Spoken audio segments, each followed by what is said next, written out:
think we're ready to go. I will call to order the Planning Commission meeting on August 18th at 6:30. First up, I have a approval of minutes from July 21. Move to approve. Seconded by Lane, moved by Steven. Any changes at all? Yeah, Rich? Yeah, on item G, I abstained last time because that was the Hy-Vee vote. All right, yeah, so if G, you can have Rich as abstaining, that would be great. Any other changes? All right, seeing none, all in favor of approving as amended, say aye. Aye. Aye. And opposed, nay. All right, those are approved. Public appearances for non-agenda items. I don't think anyone's here for something that's not on the agenda, so we can keep moving along here. Agenda review. Sonia, is there anything you need to change around on the agenda? Nothing on my end. All right, then I think we're good, and we can get started on 5A, which is the One Neck Data Center Backup Generator Plan. And John is here. I don't know if you want to come up and kind of tell us what's going on, John, or if you just want to support it, or if you want Sonia to talk about it, she can do it too. It's up to you. I can come up and just speak for a minute. Yeah, that'd be great.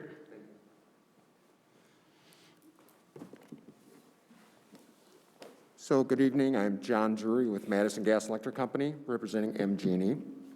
And we're proposing to add 2 additional backup generators at the One Neck Data Center on Nobel Drive. And these generators are generators provided through Madison Gas and Electric Company through our backup generation service program. And we've provided the One Neck Data Center with generators since 2007, I believe. There's 4 in place already, and these are being put in place at One Neck's request to enhance the power reliability for the data center. Right. I'm here to answer questions. Before you is a plan of operation that we update anytime there's additional generation added or every 5 years. All right, good. Sonia, do you want to do a staff report? Sure. The update provided by the applicant there is correct, and it really summarizes all of it as stated. Up to 13 generators were approved behind the One Neck Data Center. This would, and those were approved via a conditional use permit, I think prior to 2017, but updated then in 2017 regarding a noise issue. But in any case, it authorized up to 13 generators. This would allow generator 5 and 6. Anytime that new generators are installed, the Plan Commission is required to reapprove the agreement. The agreement addresses the noise, and the generators will continue to comply with the decibel limits, not exceeding 58 decibels at 50 feet. And it also documents that they'll continue to comply with other permits that they need to receive from the DNR, for example. So no concerns identified by staff, and the recommendation is for approval. All right, I know that they were in here asking for approval for expansion. Hopefully they'll do that soon. I'm guessing this is probably something that ties it into that as well. It's actually not. The expansion is separate, so this is just part of their providing additional reliability to their facility. Okay, great. Questions from anyone?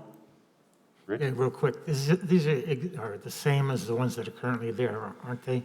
They're the same capacity, but they've been designed with more sound attenuation, so they're quieter than the original ones. So it's sort of the newest design we have. Good.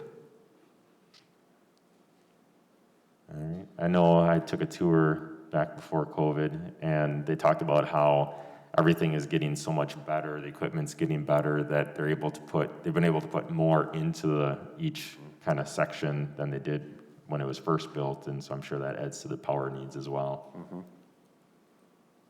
All right, seeing no other questions, do you want to make a motion? Sure, I'll move approval of One Neck Data Center Backup Generator Plan. And I'll second. All right, signed by Rich. All in favor, say aye. Aye. Aye. And opposed, I'll be please. abstaining. And I'm sorry, yep, and Zach is abstaining. All right, thank you. All right, thank you, John. All right, next up is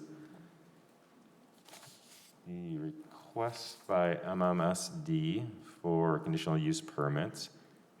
And we have someone online, it looks like, maybe? Yes, hi. This is Rachel from Madison Metropolitan Sewage District. Hi, Rachel. Do you want to tell us kind of what you're asking for right here? Sure. So the district currently has an interceptor in the Military Ridge Cannonball Path corridor. And this interceptor was installed in 1964. It has since become corroded and deteriorated. So from a condition standpoint, it needs to be replaced. Also, this interceptor, from a capacity growth standpoint, serves Fitchburg, serves Verona, Middleton, and Madison. And so, from a capacity standpoint in the future as well, it needs to be replaced. And so, the district is proposing to replace the interceptor, basically starting down at McKee Road up to Dunn's Marsh area. And through the course of this interceptor, the bike path will be detoured. We're working, we sent out feedback to the biking community, residents, businesses to provide comments on this, have been in contact with City of Fitchburg, City of Madison, staff as well. But the aim is to basically restore this interceptor. There will be two wetland impacts. The project was designed, if you've ever ridden in this area, you know that there's lots of low wetlands to the sides. The interceptor was designed to miss the wetlands. However, the two wetlands that we're tying into are actually the main connections from Fitchburg. So as we have moved the interceptor to a better location in the right of way, essentially we have to tie into the existing Fitchburg sewers, which is the reason for those two wetland impacts. And we will be following the wetland guidance out in the field to minimize wetlands impacts to the extent possible. All right, thank you. Sonia, do you want to do the staff report? Yep, and I'm just gonna share my screen here while I'm talking. So the agenda item tonight is the conditional use permit approval for impact to the wetlands. This is from our wetland overlay section of the zoning ordinance, and this is required when there is a utility impact like this to wetlands. So I brought up the staff memo just so you can see the two locations where the wetland impact is anticipated and the location of the new interceptor. The two yellow areas near the Velo Underground to the west, and then over at the far east end of the project extent. The staff memo includes the ordinance section that needs to be met in order for wetland impacts of this kind to be approved. Staff has identified no conflicts with those sections and recommends approval with the three conditions listed in the staff report. The first one is our standard condition that no other permits are approved or deemed satisfied except for the approval provided herein. The second is that the applicant must obtain erosion control and stormwater management permits prior to start of the work within the corridor. And then finally, the applicant must receive approval of an executed easement for work within the bike path corridor, and that's required prior to start of any of the work as well. All right, thank you. All right, questions for Plan Commission people? I know one of the questions I have is I know that we're looking at improving just kind of water in this area. The bike paths have some, going over it, and we're working with the City of Madison to figure out how we can improve this area. Are you tying in with those efforts so that we're not tearing up that area more than once? Is this going to help that at all? Do you know anything? Rachel, could you speak to that? Yes, so I've been coordinating with Tracy at Fitchburg, City of Madison, Dane County since November. I'm aware of that at the roundabout.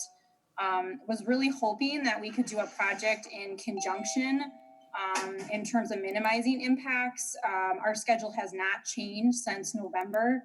Unfortunately, we do need to replace this line in terms of its condition. And from what I understand is the replacement project to address the stormwater issues at the roundabout currently has a consultant, but it doesn't have a selected solution nor has there been budgetary funds available in the next 2 years, as I understand, to address that problem. And so as much as we would like to do a project together, we do have to go ahead and basically replace this interceptor. However, we have been coordinating on efforts to try to minimize rework, make it easy if things do need to come out again. Yeah, we've been trying to talk and work something out, but unfortunately that has not occurred. Okay, thank you. Other questions or comments at all? Seeing none, does someone want to do a motion? I'll make a motion to approve CU 2358-20 with 3 conditions as stated by staff. Second. All right, seconded by Stephen, for motion by Lane. All in favor, say aye. Aye. And opposed, nay. All right, that is approved. Thank you, Rachel. Thanks. All right, next up, we've got a couple of things that are related, I believe, with the Worth Trust. And do we have someone online for the Worth Trust? Larry, all right. Larry, do you want to speak to what this is here? Sure. Can everybody hear me? We can. Okay. Well, thanks for having us tonight. What this is an effort by basically everything that you see in the plat is owned by members of the Worth family. I'm sorry, in the CSM here in front of you. And what we're attempting to do is to transfer a portion of the wooded acreage of the property to the school district. The school district is now the owner of the property, and as you all probably know, the Forest Edge Elementary is they're moving into it now, and it's directly south of Outlot 1, and the property, my property, just to the west of Outlot 1, and so the school district has access to Outlot 1 and Outlot 2 through Outlot 1. And so it's a product of a lot of discussion over time with the district of an attempt by the family to divest itself of some of the more valuable potential buildable property that was Outlot 1 and to maybe have a family legacy that would last beyond the individuals who live here now, particularly with respect to some of the old growth in Outlot 2. We had been visited over the years. I've invited the Fitchburg Forester and others, Parks Department staff. They've been on the property, and they've expressed amazement at the age of some of the trees and the fact that if you look at Outlot 2 on this map, it looks like just a square 17 acres. But if you get out into it, the relief in this area, the slope, it really creates a little pocket where you're really separated from any of the development in the community, and it's a very, very unique place. And when evaluating what the family wanted to do with this, we've evaluated potentially sale to or donation to Dane County and to the city.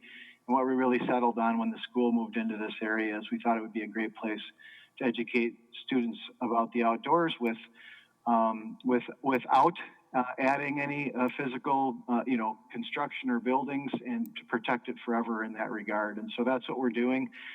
Basically, we had a little bit of a jumbled situation here. This was originally one 40-acre parcel. It was split into 5 lots some 15 or so years ago because all of these houses were really on the same parcel, which was really a mess. Lot 2 of the CSM, you'll see sort of in the middle, right where the cursor is now, that was sold already separate from Outlot 1, but it was never divided. So Outlot 2 and Outlot 1 are currently part of the same parcel of the original 15-year-old CSM. So that diagonal line between those two is needed to separate those. They're not owned by the same entity.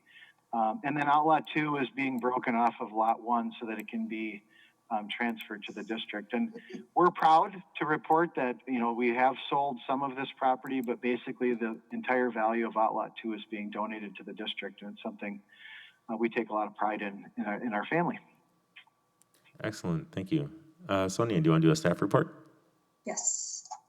Thank you. So this is a land division affecting the parcels described here and shown on the screen along Highway MM, and then just north of the Terra Vesta subdivision and just north of the new Forest Edge Elementary School, which as described is located just south of Outlot 1. What it effectively does is just splits off the two outlots from existing lots so that that transfer and sale can occur to the school district. They are to be platted as outlots because they're landlocked and don't meet other standards of the land division ordinance. And as outlots, they cannot be developed in any way. So the staff recommendation is for approval, and there are 7 conditions listed in the staff report. One is our standard condition that no other permit or approval is waived or deemed satisfied except for the approval provided herein. It's contingent on council approval of the CSM. It also requires that the council include a waiver in their resolution to approve the certified survey map that would allow creation of lot 1 as a new flag lot. In the past, it did have this section of the lot where the C1 is noted.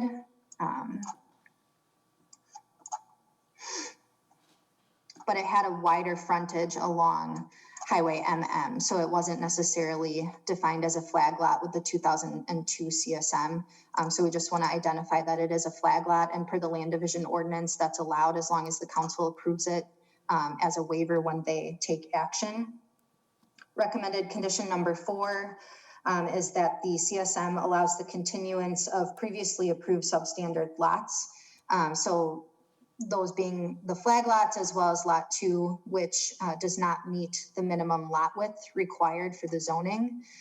So the minimum lot width is 150 feet, and that's measured at a point where the front yard setback is, which is 50 feet. So somewhere in this area where the cursor is shown, it would need to meet 150 feet in width, and it does not. So that's allowing a continuance of a previously approved substandard lot. Condition number 5, no development shall occur on outlot 1 and outlot 2. Condition number 6, future use of the property for recreational purposes may require a conditional use permit approval. We included that as sort of a heads up to the applicant. If there were any trails or other sort of clearing in the woods, it is something that we might want to take a look at and make sure that it doesn't require any additional approvals from the city.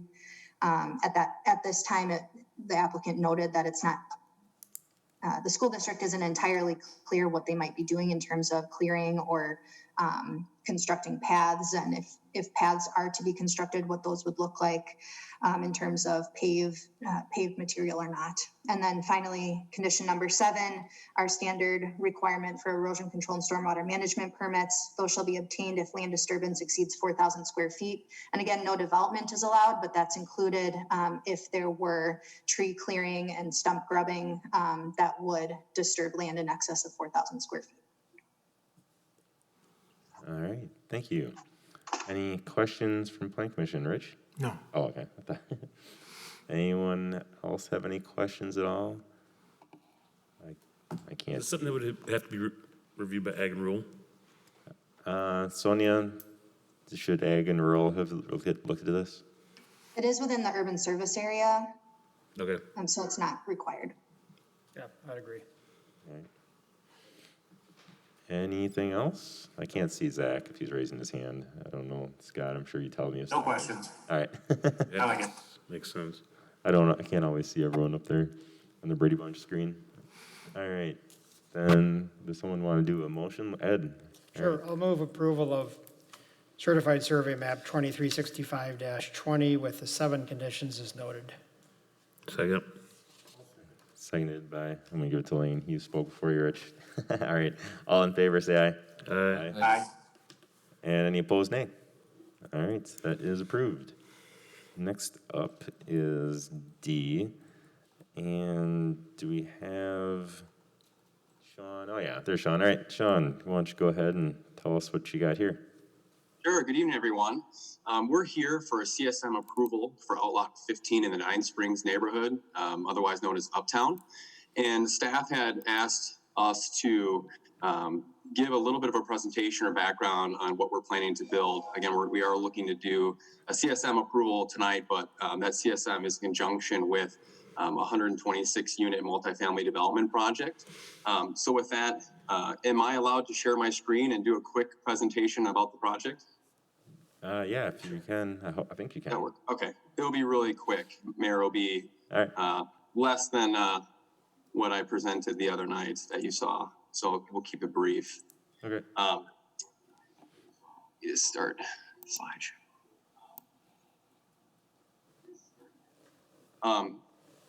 So a little bit about myself. My name is Sean O'Brien. I represent North Point Development Corporation. North Point has been in existence for about 11 years. It was created by Cal Schultz and Andy Dumke. In that 12-year span of time, the organization has developed over 1,100 units of workforce and senior affordable housing throughout the state of Wisconsin. You can see the list of projects that we've completed and some pictures of some of those projects, on the left as well. They've been throughout the state. A majority of the focus of our projects have been in the Fox River Valley region, but we've also been no stranger to rural development, some projects in Milwaukee.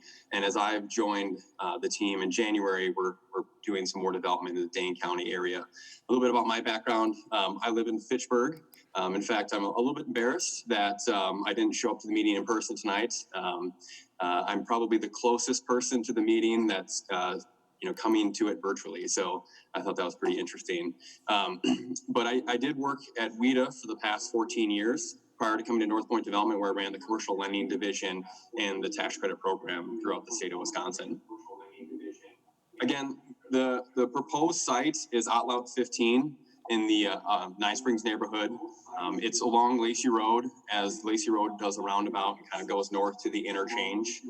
It's an approximate 3-acre site that we are asking to turn from an outlot into a lot. On that lot, again, we are planning to build 126 units. That will be based in 3 buildings. 2 of the buildings will be 26 units of townhomes that will be for workforce housing. Working families will all be 3 bedrooms, and then that'll be a 2-story building, and then to the right, or I guess the east side of that building, will be a 4-story, 100-unit senior affordable housing project. Both buildings will have significant underground parking, and the project will also be built to smart code standards. This project is currently in smart code zoning, and all approvals for the building itself will be handled administratively. Just some elevations of the project. As we go from west to east, there are a few single-family homes that will be next to our 2-story townhome building as we go along Lacey Road here, and then we jump up to a flat roof 4-story building, and then a couple other elevations as well. More elevations are to come. We're working with the architect right now to get some modeling and some coloring done. And we have submitted our Article 5 for approval to the city a couple weeks ago, and we're working through some comments and questions to that. What I like to explain to communities when we do senior housing is just, what should you expect? As far as, you hear 100 units, it's a good amount of units. What have we seen in our portfolio? A couple of data points that we like to point out is the average age of the residents are 73 and a half years old. About 72% of those residents will have vehicles. For this project, we feel then we have enough parking at 100 units of underground parking for that senior building. About a little bit less than 4% or 5% of our residents have employment income. And of all the 2 bedrooms that we typically rent out, only about 21% of those actually have 2 or more occupants. So when we're building a 100-unit elderly building, 50 are going to be 1 bedrooms, 50 are going to be 2, but on average, we're going to see about 1.15 residents per unit. So we'd expect about 115 people that would live there. Obviously a lower impact on that amount of units at a family project. The other thing that we've most recently added to our presentation is that There's sometimes questions surrounding the elderly restriction at the property, and I just wanted to point out that that elder restriction will remain on the property in perpetuity. So, it's not a situation where we would go into the community and say that this building is going to be rented to, individuals or households that are 55 and older, only for a short period of time, and then revert back, to maybe a general occupancy or family unit development after that. The 26 townhomes will not have an elderly restriction to them. Those will be family units. And North Point is working with Lutheran Social Services, who will provide a service coordinator for the project. So not only are we providing affordable housing, but housing with services. And Lutheran Social Services' main duty will be to do an assessment, intake assessment of all of our residents, make sure they're connected with the proper services that are available in the community, so that that resident can maintain housing independently. I've mentioned workforce housing, just touching on that briefly. North Point submitted and received an award of competitive 4% federal and state housing tax credits from WEDA in April. We actually received a little over $700,000 in both federal and state housing tax credits, which will be sold to an investor, and then that's what generates the equity that we'll use for the project. In return for these credits, the units will have income and rent caps. One clarification is that the tax credit program is not a rental subsidy program, and all of the units will have, rents that are associated with that household's income. A majority of these units will be targeted to households or families that are between 50 to 80% of county median income. Just a little bit of example of what that means. A 4-person household would range between $50,000 to $80,000, and then the rent would be associated with 30% of that income level, so that when you see an affordable unit, you're not talking about low income. What you're talking about is someone who lives there that's paying an affordable amount of rent for housing. So, 30% of their housing or 30% of their income would go towards housing. It is a significant project. We're looking at an over a $30 million total development cost. As far as timeline goes, we did, like I said, receive tax credits from WEDA in April. Last week, we did meet and have an informational session where we invited property owners that were surrounding the site. We also invited members of the Swan Creek neighborhood and members of the Plan Commission and Common Council. We followed up with questions. There was a few members actually, I know of one person that had issues getting into the meeting, and I followed up with them directly as far as answering their questions and providing them with information. And then just real quickly, we show this slide. If we had more time, I'd explain it in more detail. But we think this project is a good fit for Fitchburg. It meets the local housing needs. Fitchburg did a housing plan in 2019. A couple of things I'd call out is that the number of rental units with 3+ bedrooms is the lowest in the region. And Fitchburg actually has the highest people per room, amongst all the neighboring communities around Dane County. And then also that Fitchburg, the study called out that Fitchburg will need approximately 640 new or redeveloped units for folks that are 55 and older, and approximately 80% of these should be affordable. There was also a recent Dane County housing needs assessment. The only thing I'd point out there is that Fitchburg is the second highest number of rental households who are considered extremely cost burdened, paying over 50% of their income on rent. And then, as far as meeting the needs, seeing that the plan calls out for 500 units, we're actually able to, obtain these resources and provide this housing to the city at no additional cost. We did not ask the city for any financial resources to do this project. The last senior housing project was awarded $3 million in TIF. We are asking for $0, and we're estimating that we'll pay over $225,000 annually in real estate taxes that can be kept by the city. So with that, I will actually open it up for questions, or if Sonia was going to take over here. Yeah, Sonia will do a staff report next. Go ahead, Sonia.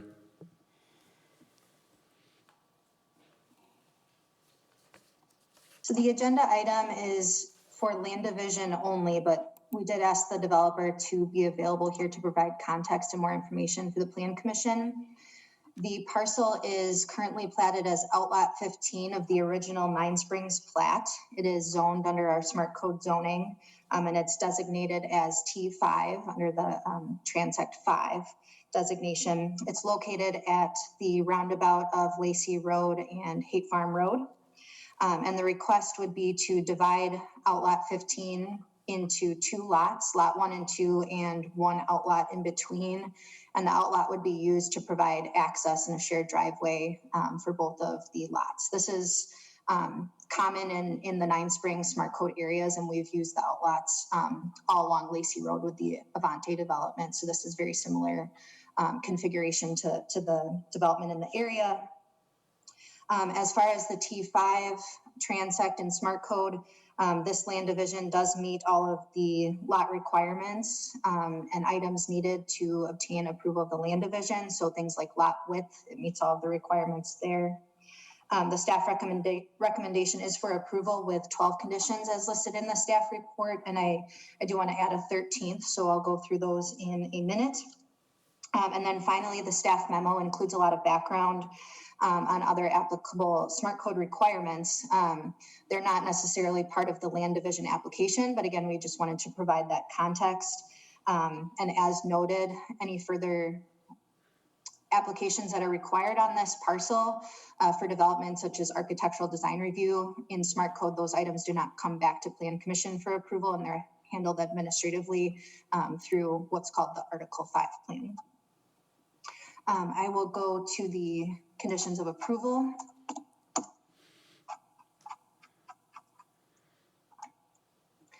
First is our standard, no other permit or approval is waived or deemed satisfied except for the approval provided herein.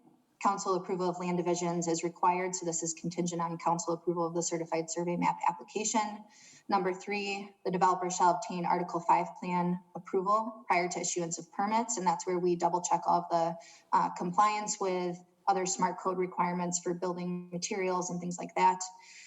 4, concurrence from utilities shall be provided in regard to the easement locations shown on the CSM. Number 5, outstanding MMSD fees shall be paid prior to issuance of any permits. Number 7, erosion control stormwater management permit shall be obtained prior to issuance of permits, as well as number 8, the recorded stormwater maintenance agreement for any required private on-site stormwater facilities. Number 9, an executed sanitary sewer maintenance agreement for the joint lateral shall be provided prior to city signing of the CSM. Number 10, a copy of the CARP C208 letter shall be submitted prior to issuance of the building permit, and this is to confirm extension of sewer laterals. Number 11, the developer shall coordinate with the U.S. Postal Service to designate a location for centralized mode of delivery. Number 12, the subdivision improvement agreement is required and shall be approved and executed prior to city signing of the CSM. In this case, the public improvements include at least public sidewalk along Lacey. And then I mentioned a 13th condition to add. It is mentioned in the body of the staff comments, but it would just be for clarification that any outstanding park fees and fees in lieu of parkland dedication shall be paid prior to issuance of permits. All right, thank you. I have one citizen that would like to comment. Chris, do you want to come up and maybe the standing mic is probably the best, so you don't have to touch anything. Oh, guys, get it turned on here. All right, is that better? Yeah. Good. Good, thanks. Yeah, Chris Armstrong, representing Avante Properties, the master developer of Uptown here, and I just want to comment on a little bit of the history on how we got here. You know, we do a lot of multifamily in the Uptown project ourselves, but found North Point here as a partner to bring some diversity of housing to the Uptown neighborhood. They're providing senior housing, affordable housing, something that we don't have in that neighborhood right now, and really a sorely need. So when they put the lot under contract, the idea was, go out there and try to win this competitive WIDA tax credit process, and if you do, we'll go from there. But with that win, the state is really making an investment in the city of Fitchburg and making a really nice project affordable to seniors in the community. So I do hope you support that effort to provide that housing to Uptown, which we aren't doing right now, and I think would really help the project. So that's it. Thanks. Thank you. All right. Comments from Plan Commission members at all? What, Lane, go ahead. what was the development that we got a lot of controversy just south of here? The stuff along Fish Hatchery Road? No, the one right in front of the Strassman's place, I think, wasn't it? Yeah, that's on Fish Hatchery Road. Yeah, so when that was here, right, we got a lot of comments and feedback that putting seniors where there isn't busing, there isn't retail, there isn't things that seniors would want. And I think we all kind of, at the time, it's a different commission, but at the time we didn't mind it. The only thing we didn't like was the access, right? We really pushed for that no-bell access. This kind of feels like the same thing, better access, but there's still, I feel like we're putting seniors in a place where there isn't much around there. What does the transportation in the future look like? We maybe partly know what some of the retail, but what does the retail look like in the future? And does this have the same kind of feel moving forward? From transportation, I wouldn't expect, about a mile away from here down East Sherrill, the bus line does go, I guess it's more like half a mile, 3/4 of a mile. I wouldn't expect any further transportation anytime soon. Just know what I know about the budget. Sure, right, fair. And then what was the other piece? What's the retail look like? I mean, that was the cut, like. Well, there's no retail out there right now. I know they're trying, but there's no retail, and I don't think there's any retail that's going to be close to here. I think it's more towards, again, East Sherrill and going north of East Sherrill. So again, 3/4 of a mile or so away.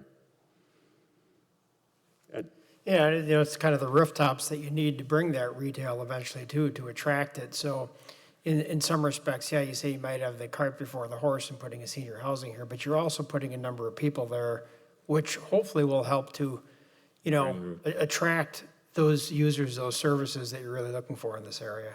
Sure. So you kind of like this, Ed, then? Yeah, and again, kind of like the one on Fish Hatchery, my main concern there was access. I mean, what road you're coming out on, and I don't have those same concerns here. Yeah, okay. Fair enough, thanks. So I guess I wanted to just speak to this, and Sean knows this isn't any surprise, but I haven't supported this ever since he actually brought it to the city. For a few reasons. One, this was originally listed as T4, and they were able to change it to T5 because it's in smart code. It didn't have to come here. It didn't have to go to the council. But because, like on the far side of the neighborhood, like a mile away, they didn't use all the density there that they originally planned, they were able to change this. And as you see in here, originally this was supposed to have about 41 units on it.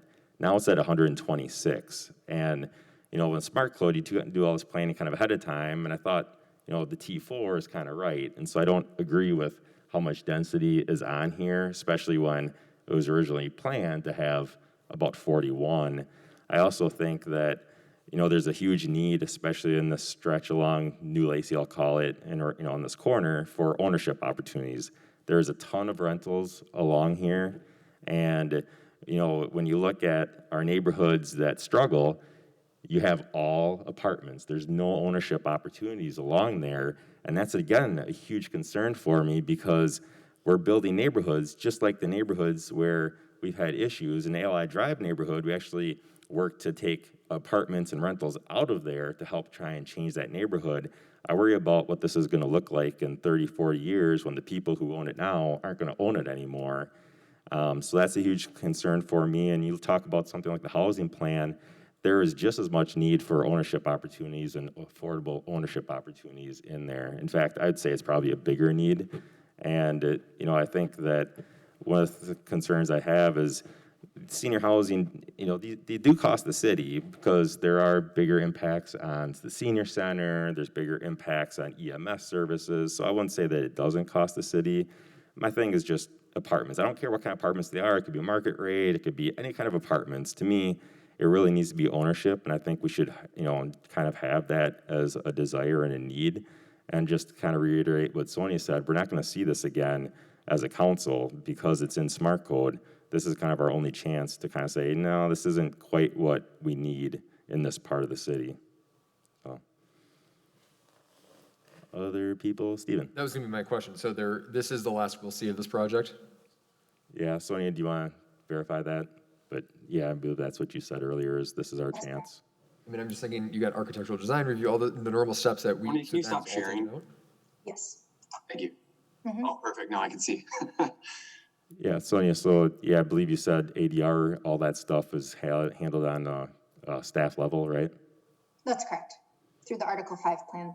Yep, so we do not see this again. Anything else, Stephen? I echo some of the concerns you had with ownership. So this is all rental as well, because at first I thought that part was rental, part was ownership. Okay. And I think even though maybe the bigger concern from South Fish Hatch was about transportation, I still shared some of those concerns about putting seniors in a place where there aren't many services. And it might be some chicken and egg, cart and horse, but at the same time, this is a pretty isolated area.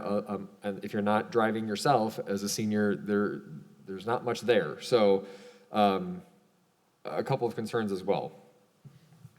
Would I be able to respond to that? I have Ed, and then, yeah, in a second here, Sean. Ed, go ahead. Okay, thank you.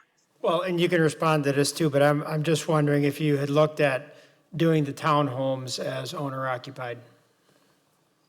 Yeah, Sean, go ahead. Yeah, I can take all of those. I'll try to remember if I can do them in order. Per the tax credit program, they must maintain rental for 30 years. And so that affordability level will stay with the project. After 30 years, we can look at, selling them off to individual homeowners, but we do have to keep them within under a land use restriction agreement. Kind of goes back to the elderly and perpetuity comment that I had earlier, where the tax credit program is going to dictate, we maintain that as rental housing. We don't need to hire a third-party service coordinator, but we do that at our projects, and we actually build our projects to have the amenities at the project.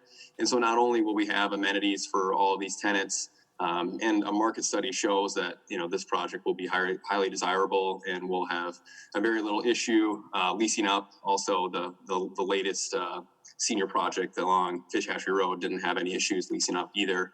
But we will be hiring a third-party service coordinator who will do, just that. They will connect the tenants to services within the community.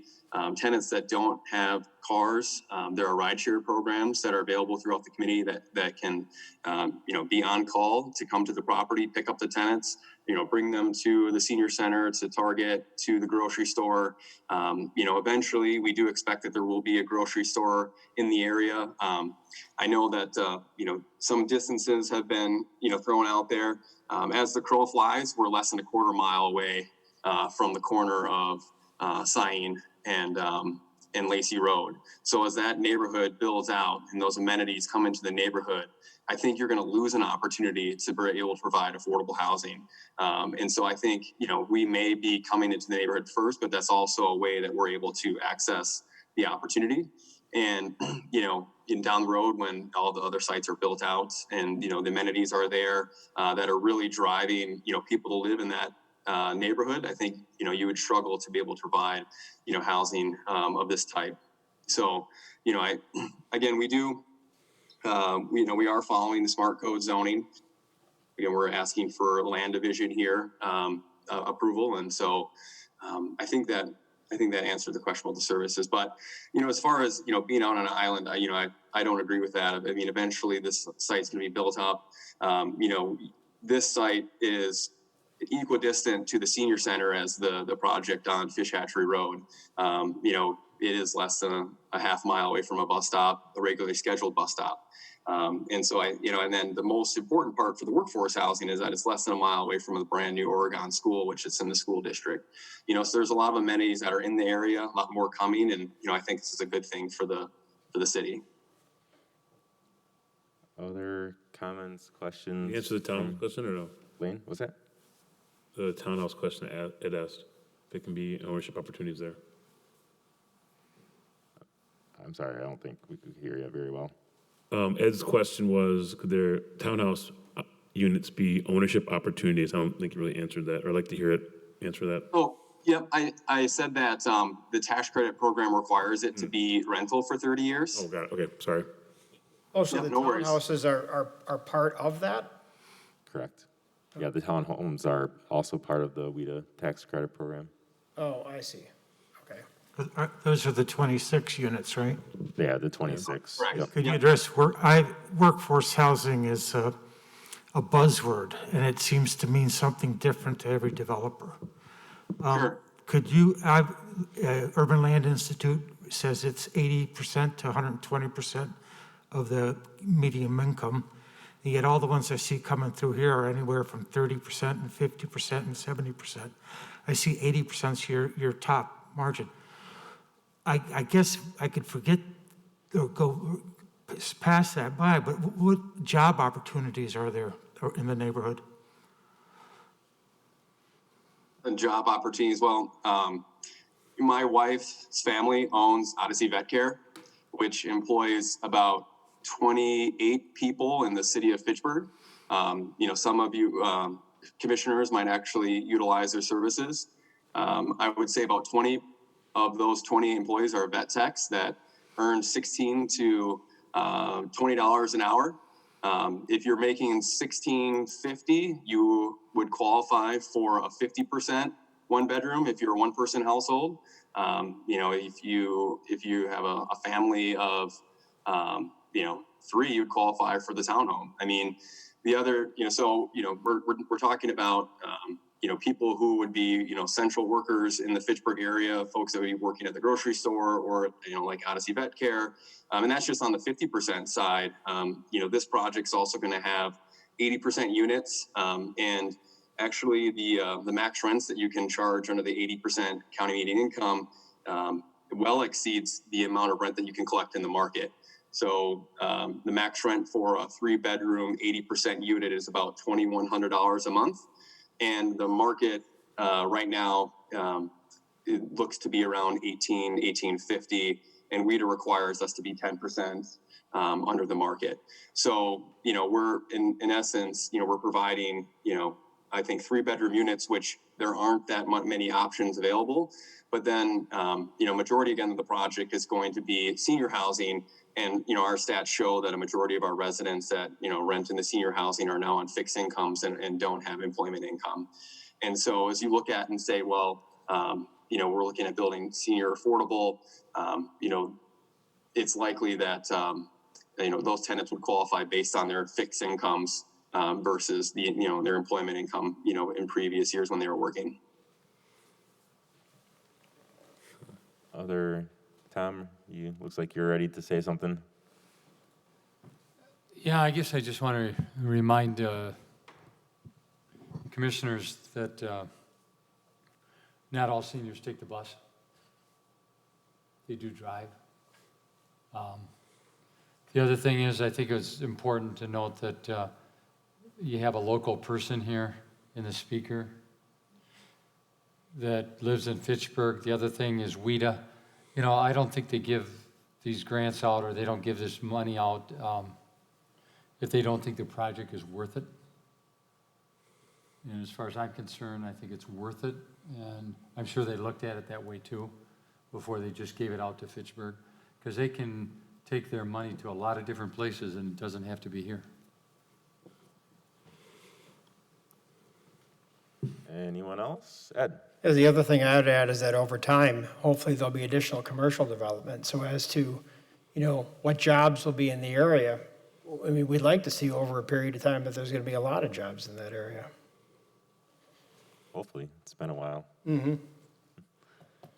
All right. Anyone further? Zach, are you? I have one question. Yeah. Sean, from your meeting with the community, what was the general feedback that you received? So when we met with, the community, it ended up being, most of the questions from the community was from the neighborhood association president, and they had asked some questions about height. They had also asked if we would be adding any green space, to the project. So, let's say, for example, if we would put a pickleball court there to basically, have the tenants utilize that space versus the neighborhood parks. We commented a little bit on the fact that, we are paying park fees and real estate taxes, but we are also looking at adding, community patio, a little play area, some of those amenities right on, right onto the property itself. And then after the meeting, I received a couple of questions on how long, again, would that property maintain its elderly restriction. And so we followed up with them in regards to that, and then also offered to both, the neighborhood association, which is Swan Creek, if they wanted to, have us host additional listening sessions, informational sessions, or opportunities to provide feedback, we would do that as well. And so we're continually working with residents of Swan Creek and the neighborhood association. And I would just add one thing that I did fail to mention as far as amenity goes. I do know that in Uptown, they're planning on, I think Meritor is planning on adding a campus there, which will be less than a half mile away, which would be a really good amenity as well for seniors. Sonia, go ahead. Thank you. I just wanted to remind the commission that this is a land division application. So if the commission is interested in making a motion to deny the application, that it needs to state the reasons for the denial and how those are based on non-compliance with the land division ordinance. And this is something that our city attorney reinforces and reminds us of. So I just wanted to make sure that was in your minds before a vote is made. And again, we encourage the developer to be here to provide this additional context, because with Smart Code, the Plan Commission doesn't get to see a lot of the finer details. So we thought it was important that that context and additional information was shared. All right. Any other questions or comments? Aaron, when you Wayne, yeah. when you say you'd like to see home ownership opportunities there, what do you kind of envision? Because there's a railroad track that runs Close. west, right, and then Prima's on the far corner here, then Lacey. What I'm getting at is, it doesn't seem like a big chunk of land to put single-family housing, or do you envision it more as like condominiums or? Yeah, I would think townhomes, condominiums, something like a multifamily ownership opportunity. Yeah, I don't see the single-family homes. You couldn't get anywhere close to even the T4 density in single-family homes. Okay, thanks. Steven? I think one of my concerns is that this doesn't come back to us for any other future approvals, and I'm just curious, is that something that we could add as a condition, and is there any appetite for that from the other commissioners? Sonia, can you speak to, is that possible as a condition? I think this is one of the things I hate the most about Smart Code, but. Tell us what it is. Those administrative approvals are a process, right, that's built into the Smart Code ordinance. So if we wanted to change that procedure, it would be an ordinance amendment and not something that we could change with the land division application.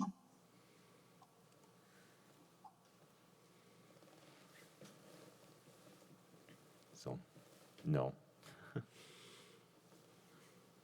Anyone? Ed?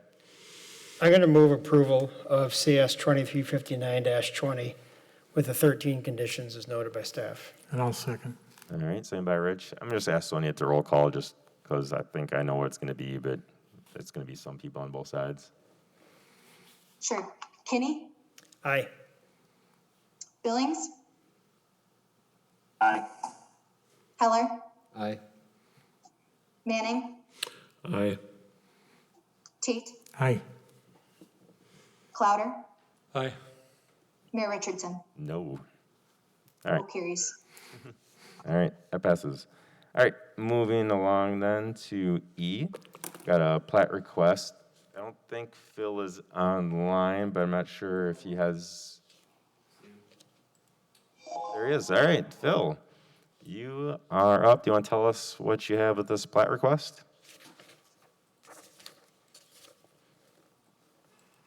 I think you're muted if you're talking.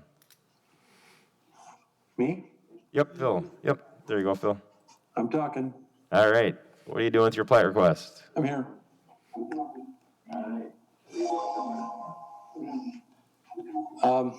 Well, about a year ahead of schedule, and I'd like to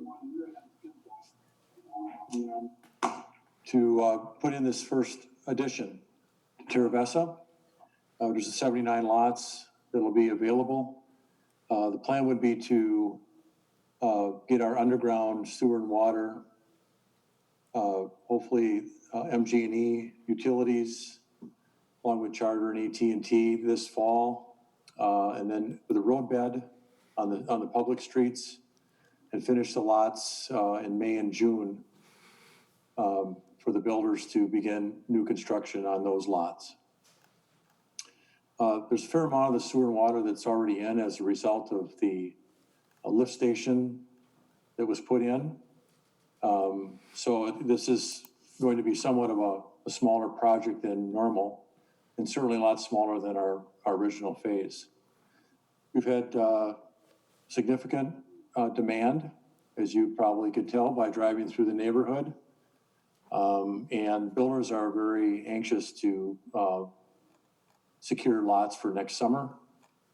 We've got a great variety of builders over there. We've got great diversification, I think. You're going to be seeing more other, more affordable housing coming on as well, ownership. So I'm pretty excited about how this is all rolling out. It's like I said, it's gone faster than I anticipated. So I would like to move forward and have this first edition approved so that we can have these lots available for the builders next summer. All right, that's good that you're ahead of schedule. Sonia, do you want to give us a staff report? I just brought up the plat on the screen so you can see a visual. This is the first edition located to the east and somewhat central portion of the preliminary plat. As noted, this would approve 79 residential lots. They're mostly, they are all T3 and T4 lots, which is mostly single family detached homes. There are also 8 outlots. Some are remnant portions of parcels that are left over and platted as outlots in order for the adjacent lot to meet the requirements of smart code, like lot width and those other dimensional standards. The recommendation is for approval, and I'll go to that section of the staff report.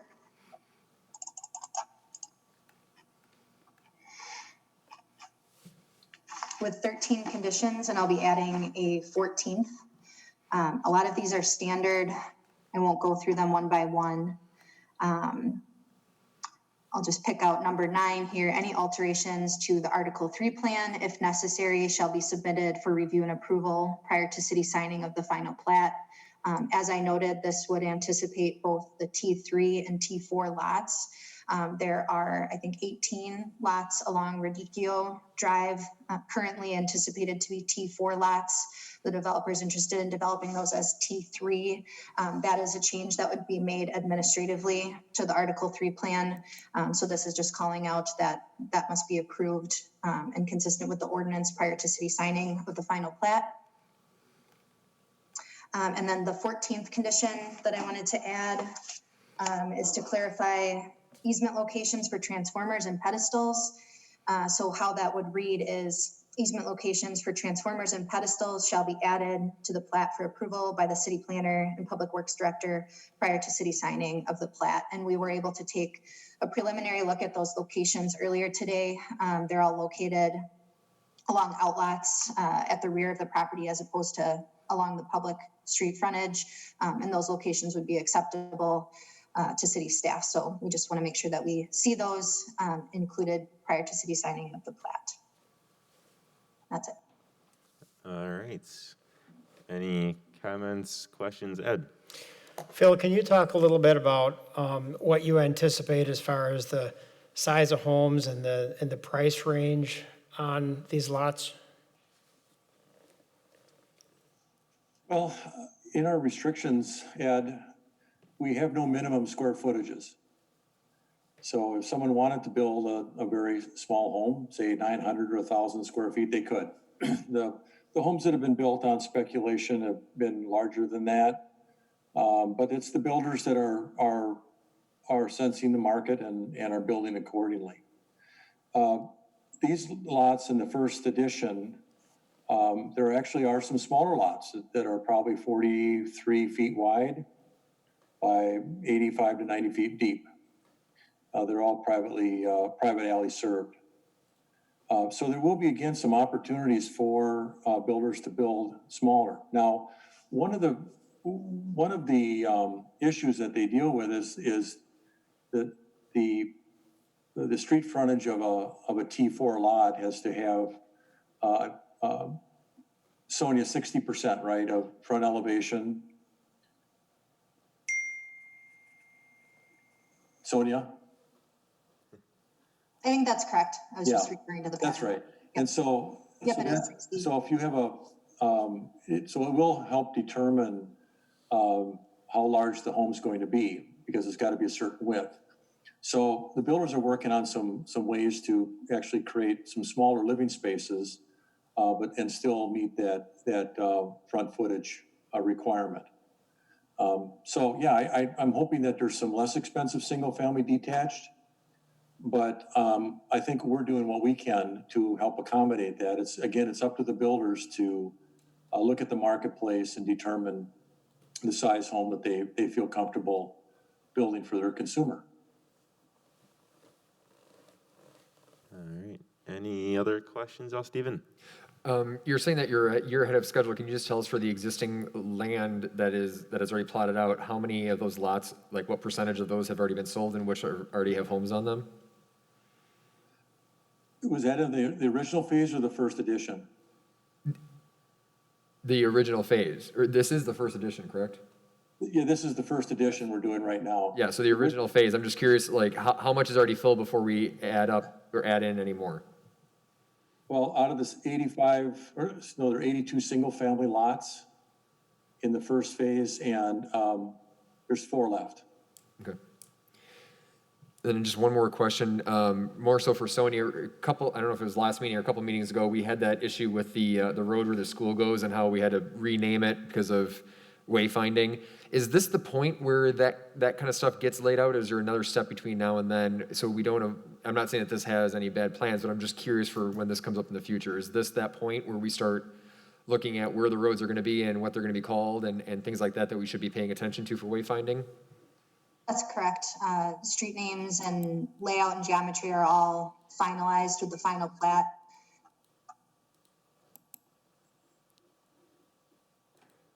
All the street names are already determined. I understand that, but they were also previously determined and we had to change it just a couple of months ago. So I wanted to make sure that I'm looking at this pretty carefully. All right. Other questions, comments at all? Yeah, Ed. Yeah, I think this is, overall, this project and particularly this addition, does provide some lots that will provide some more affordable single-family housing opportunities. I think that's a good fit for our housing plan in a balance, to your concerns with regard to the prior item on the agenda too. And I think that's what we have to do as we move along, is have that balance. And so, hopefully this kind of does that. The costs are extreme. I had a builder in today. Lumber prices are going up $10,000 to $15,000 a house, and they're up 50%, I think, since April. Lumber. So it's really, we can talk a lot about affordable housing, but the costs are for development and new construction are extremely high. All right. Anything? Yes, Stephen. I do have one more, and this is going to seem really nitpicky, and I'm sorry, guys. Hang in there with me. On the very south end of this, you've got Spinach Drive crossing the crossroad, and at some point it turns into Radicchio Drive. Where in there does that happen? Because that feels just like what we had on the north side of this by the school. Well, I think that the planning department and Sonia, and Public Works determine where that name change begins. Now, north of Lacey Road, Brassica, the main reason I think we did that is because of the school. And to come off of Lacey Road, turn left on Brassica, Brassica would follow all the way up before we get Endive crossing Lacey Road about 200 yards to the north, and then it turned into Brassica. And with the school, the public institution there, it just made sense to have that Brassica from Lacey Road all the way up. Sonia, do you want to speak to that at all?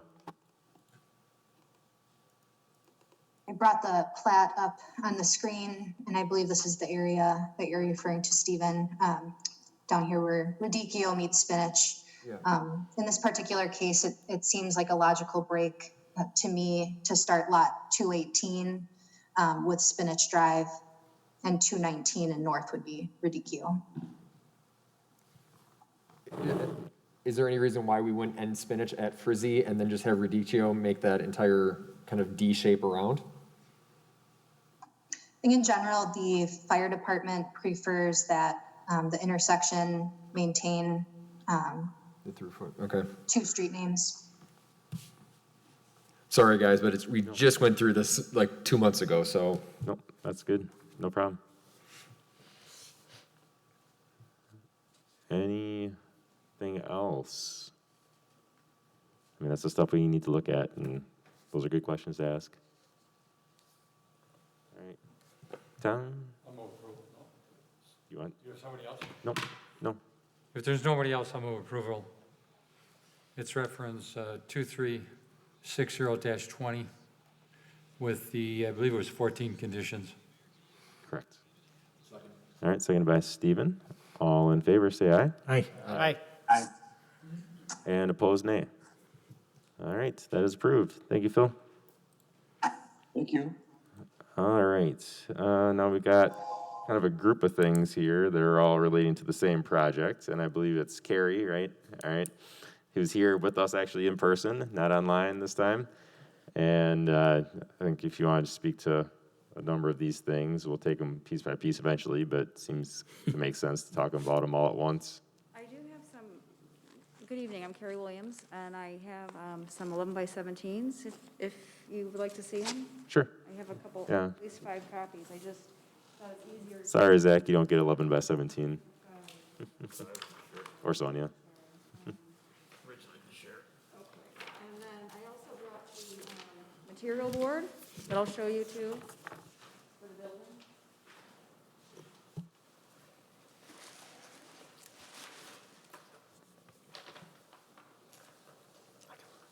And I can hold this up when we get to that point, so I'll leave that here.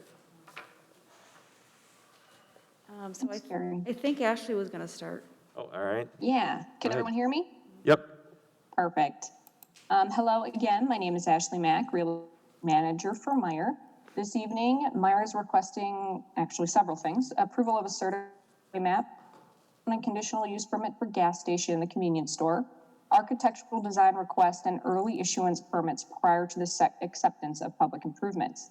The first item on tonight's agenda is approval of the certified survey map, where Meyer and Seller is proposing 4 lots, with the Meyer main store and gas station to be located on Lot 1, and Lot 2 being held for future out-parcel development.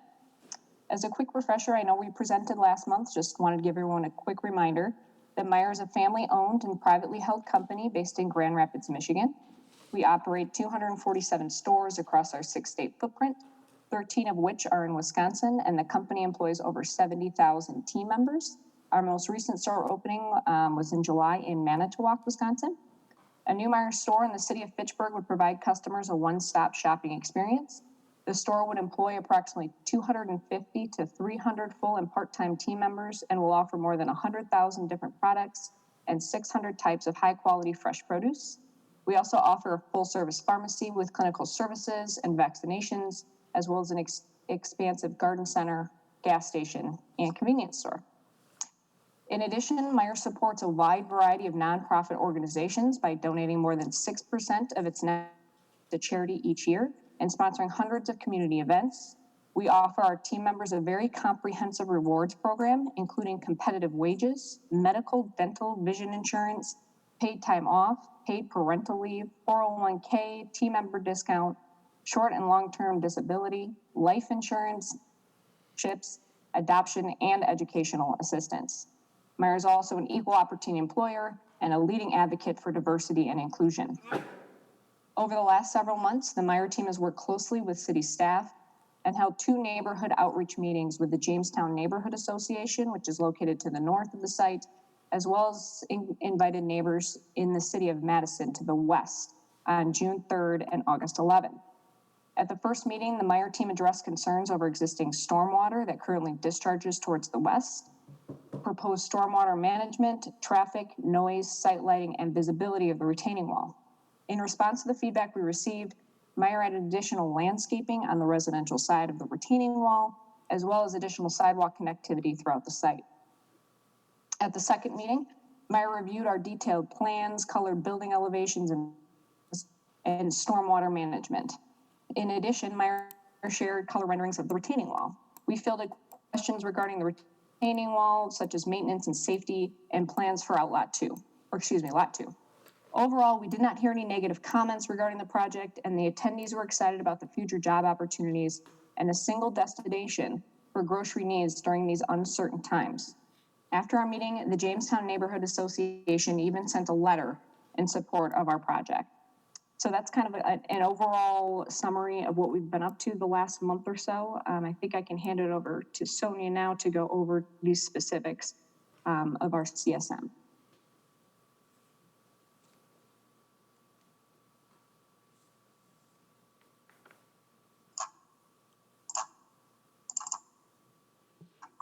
All right, so the CSM should be showing on your screens now.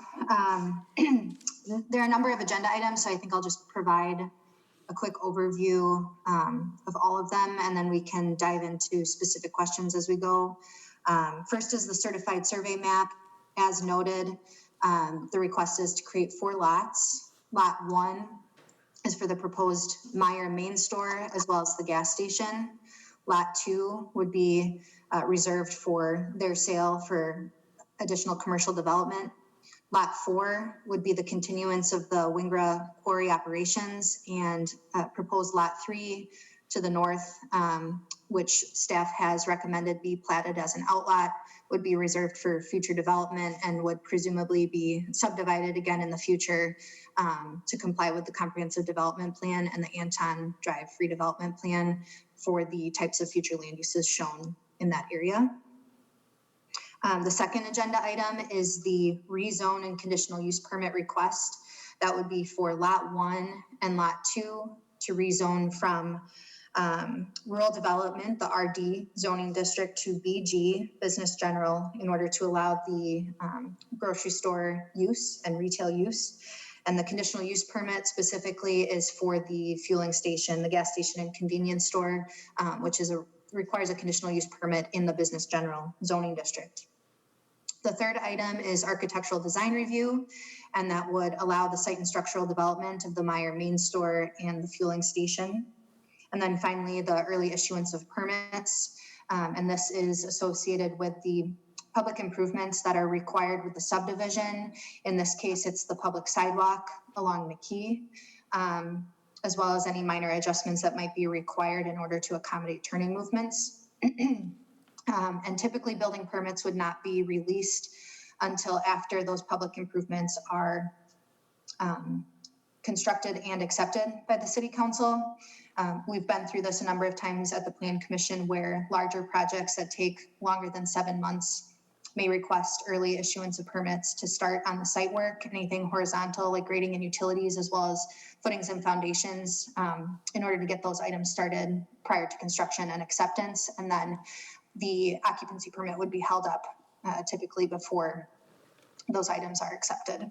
We'll go to the staff report now.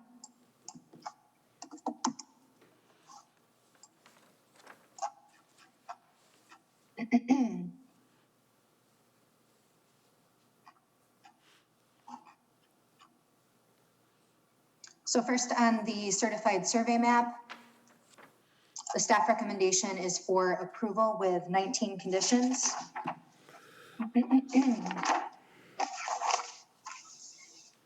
The first one is our standard condition. It's also contingent on council approval of the rezone and the certified survey map.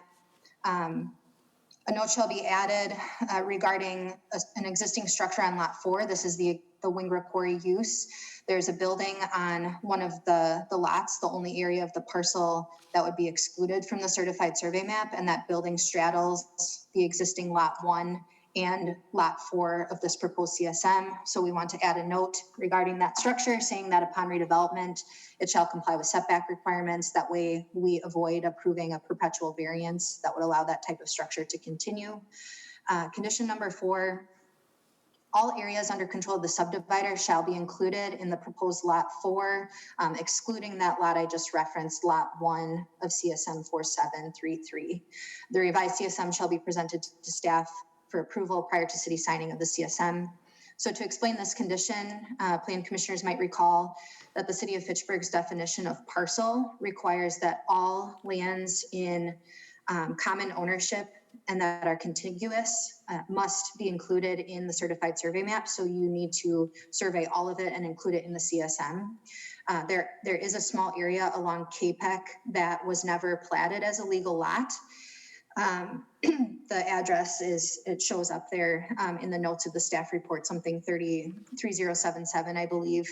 So that area is currently described as meets and bounds. And then there are 2 small parcels adjacent, which are easements. So that's the way that they show up on the subdivider's ALTA survey, and those need to be included in Lot 4. So the only area that would be excluded is the legally platted existing Lot 1 of CSM 4733. Condition number 5, we are recommending that Lot 3 be recorded as an outlot. This would allow the city to better control the future subdivision of that lot and make sure that it meets the intent of the comprehensive development plan and the Anton Drive redevelopment plan. And then a lot of these other items are standard. So we'll require the executed subdivision improvement agreement for the public improvements prior to city signing of the CSM. We'll need to make sure that easement locations are shown on the CSM prior to city signing. All outstanding assessments shall be paid prior to city signing. Concurrence from utilities is required regarding the locations shown on the plat. There should also be a note added that restricts any altering of the grade of more than 6 inches without prior written consent of the utilities involved. Number 11 will require the developer to work with the U.S. Postal Service on a designated location for centralized mode of delivery. 12 and 13 are standard conditions regarding erosion control and stormwater management. Number 14 is from Public Works. Additional right-of-way may be required pending the results of the traffic impact analysis. Anytime we do a certified survey map, MMSD fees may be due. So for number 15 here, we have MMSD fees for lot 1 and 2. That's the Meyer lot, and the future commercial lot shall be paid prior to city signing of the CSM.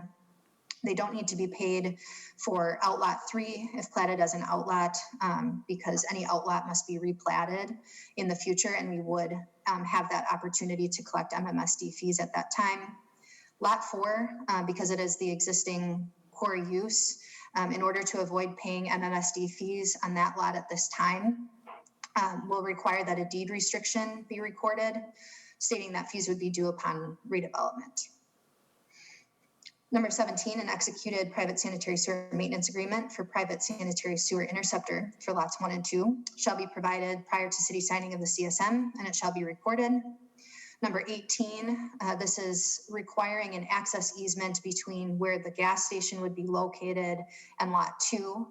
And this easement would allow access along the driveway for both of those lots. This shall be provided prior to city signing of the CSM.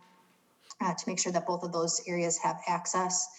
And then finally, number 19, it's the applicant's responsibility to obtain temporary grading easements onto the proposed outlot 3. You might recall from our CDP, Comprehensive Development Plan discussion last month, that there will be some temporary grading to the north and some stormwater, temporary stormwater improvements in that area. That's all I have on the certified survey map before we go into the rest of the development if there are questions.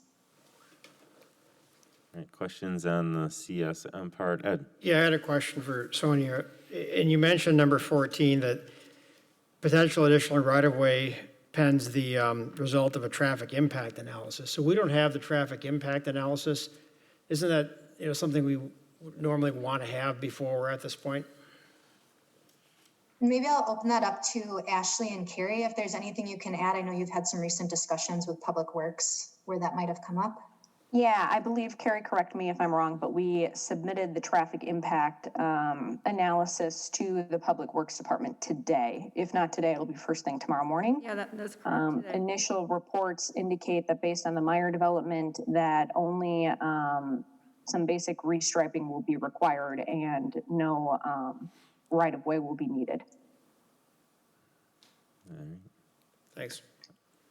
Other questions on the CSM first? Seeing none. So you think it's best to do a motion on this and then go to the conditional use permit, just kind of take these piece by piece? There's a lot here. That works for me. All right. So if there's no other questions on the CSM, if someone wants to do a motion. I'll make a comment first. Yeah, go ahead, Rich. Under staff recommendation, this is listed as CS 2362, but in the agenda, I believe it's 2363. Is that correct? It should be 2363. Thank Okay. you. So I'll move the approval of CS 2363-20 with the 19 conditions from staff. All right. Second. Seconded by Lane. All in favor of approving, say aye. Aye. Aye. And opposed, nay. All right, so the CSM is good. Now we're on the conditional rezone, conditional use permit. I don't know if Ashley or Carrie, you want to say more on this piece? I don't think so. Just happy to answer any questions that anyone may have. All right, you're good. Yes. All right, Sonia, do you want to speak more to this? This item is a lot shorter. Again, the rezone request is just to change lot 1 and lot 2 from rural development to business general. The existing zoning for the other areas of the CSM would remain the same. So staff recommendation is for approval with 2 conditions, and they're standard. All right, I do have a couple of comment or people from the public. First, we have in here in the room is Tom. Tom, do you want to come up and speak to this at all? You can pick one of the mics here. Yeah, that one right there. It's green. It's ready for you to go. Okay. Thank you very much. The name is Tom Mitzoff. We live in the Prairie Hills condominiums, which are located, our community is right here. So we're Just west of the outlot. Yeah, I Those at estimate that home. we are about 50 to 75 yards from the property line. And my main concern is I wanted to thank, first of all, thank the Meyer folks, Carrie and Ashley have been very good to us in giving us a chance to watch their presentations online and learn a little more about the project. My concern is about the lighting at night, the sound that would happen at night, and also the landscaping of the wall area. And just, I'm not familiar with your process, but when does that become part of the codification of the project in terms of what those will be looking like, and when we, where we can look at that on paper and see what it is? Yeah, Sonia, do you want to speak to that? I mean, I think anytime, including right now, is a good time to ask those questions and get some of those answers. So you want to speak further to that? Yes, we can go through that in detail with the applicant's presentation for the architectural design review, which is the next item on the agenda, but you're welcome to comment at this point. Yeah, I can provide just a quick summary. Just before you do that, On adding some addition. actually, if you can just Sorry. hold on 1 second. I want to make sure first that, Tom, you had everything that you wanted to say. Yes. Mhm. All right. And I do have an email that I just want to read quick so that you can speak to both of these items. All right. So I have an email. This is from Joanna Preston from Madison. And it says, my name is Joanna Preston. I'm a concerned citizen living in the condos on the Madison side where the new Meyer grocery gas greenhouse complex will be built. I was wondering if that western concrete retaining wall could be a green wall or living wall instead. We're going to lose our beloved trees and would appreciate some more greenery to look at. I highly recommend the Down to Earth series with Zac Efron and their London episode number 7 for inspiration. Fortunately, I can't make the meeting tonight at 6:30, but I wanted to provide my input. Thank you, Joanna Preston from Madison. All right, so go ahead. Thank you. To address the wall, again, the height of the wall, we also added a cedar fence on top of the wall, again, to screen those residents from any noise, light that may, and now mind you, light, we have the latest LED technology, and we ensure that none of our lighting goes beyond our property line. And especially with the height of that fence, it's going to be really hard for anything to be seen over that fence. We also, in response to hearing the comments from the residents on that side of the property, we did go ahead and add additional landscaping along our property line on that side of the fence. We added some trees and some low-maintenance landscaping, probably $20,000 worth, just to green up that area. Of course, the issue with green wall is, one, maintenance. Two, it impacts the structural nature of the wall, and clearly we need it from a grading perspective, and it's effectively a retaining wall. And then also costs. The current cost of the whole wall, the way it is about $1 million. So again, we hope that we may show our commitment to the community to make them happy, that it's something pleasant to look like, in an effort to prevent noise, sound, light, and from a safety perspective. So I hope the steps we have made have addressed those issues. Ashley, I brought the renderings up on the perfect. screen here in case that. Yes. So there's a plan to plant some trees and shrubbery and stuff as well to help out. Correct, just to green it up a little bit so you're not looking at this expansive wall. Okay. Yeah, we would love to see that as well. Just our concern again is just to make sure that there's some codification of that so that if there is an issue that we would know where to turn and look. So, but that will be in your, I guess, what is it, the? So it's going to be on Meyer property, so clearly that responsibility falls on Meyer Oh, okay. to maintain any landscaping and the wall itself on our property. So Meyer will be maintaining that. Okay, so is there any part of what the city of Fitchburg will be approving that has anything to do with that whatsoever or not? I believe, Sonia, that's part of kind of the next step, the ADR, isn't that some of the? Okay. Correct, our landscaping plan and so forth. Correct. Okay. Thank Quick, before you get off, are those, over here, are those condos two-story or? They are actually, two-story, and then some of them have a subterranean third level that it's like a basement area. Like a walkout level? Yeah. Carrie and, Well, can I just make sure, Tom, are you good? I want to make sure that. Yes, thank you very much. We just want to make sure that that was considered and heard, so thank you. Okay. And I don't know what you're here for, ma'am. I don't know if you want to speak to this or not, but I just want to make sure that you get a chance to speak if you want to. Okay, okay, Jamestown. okay. All right, so I just want to make sure that no one else from the public wants to speak, so I can kind of officially close the public hearing. And then Lane, why don't you go ahead and ask I your was just question? kind of curious, name? Ashley? Ashley, yeah. What do you think, Yes. Carrie, too, what do you think this would look like from the second floor? I know you mentioned and the renderings are great, don't get me wrong, from the north and the south. Just if you're on the second floor, one of those condo units, I know you can't exactly tell me, what do you think? Yeah, because I'm trying to think about the height of that. Yeah, I know there's a lot of mature trees there on the other side of our line. So clearly we're not going to be impacting those trees. Sure. But we haven't done an actual, elevation showing what it would look like from a second floor unit. We kind of did it from a ground level perspective. Right. And you see very minimal of the Meyer building at.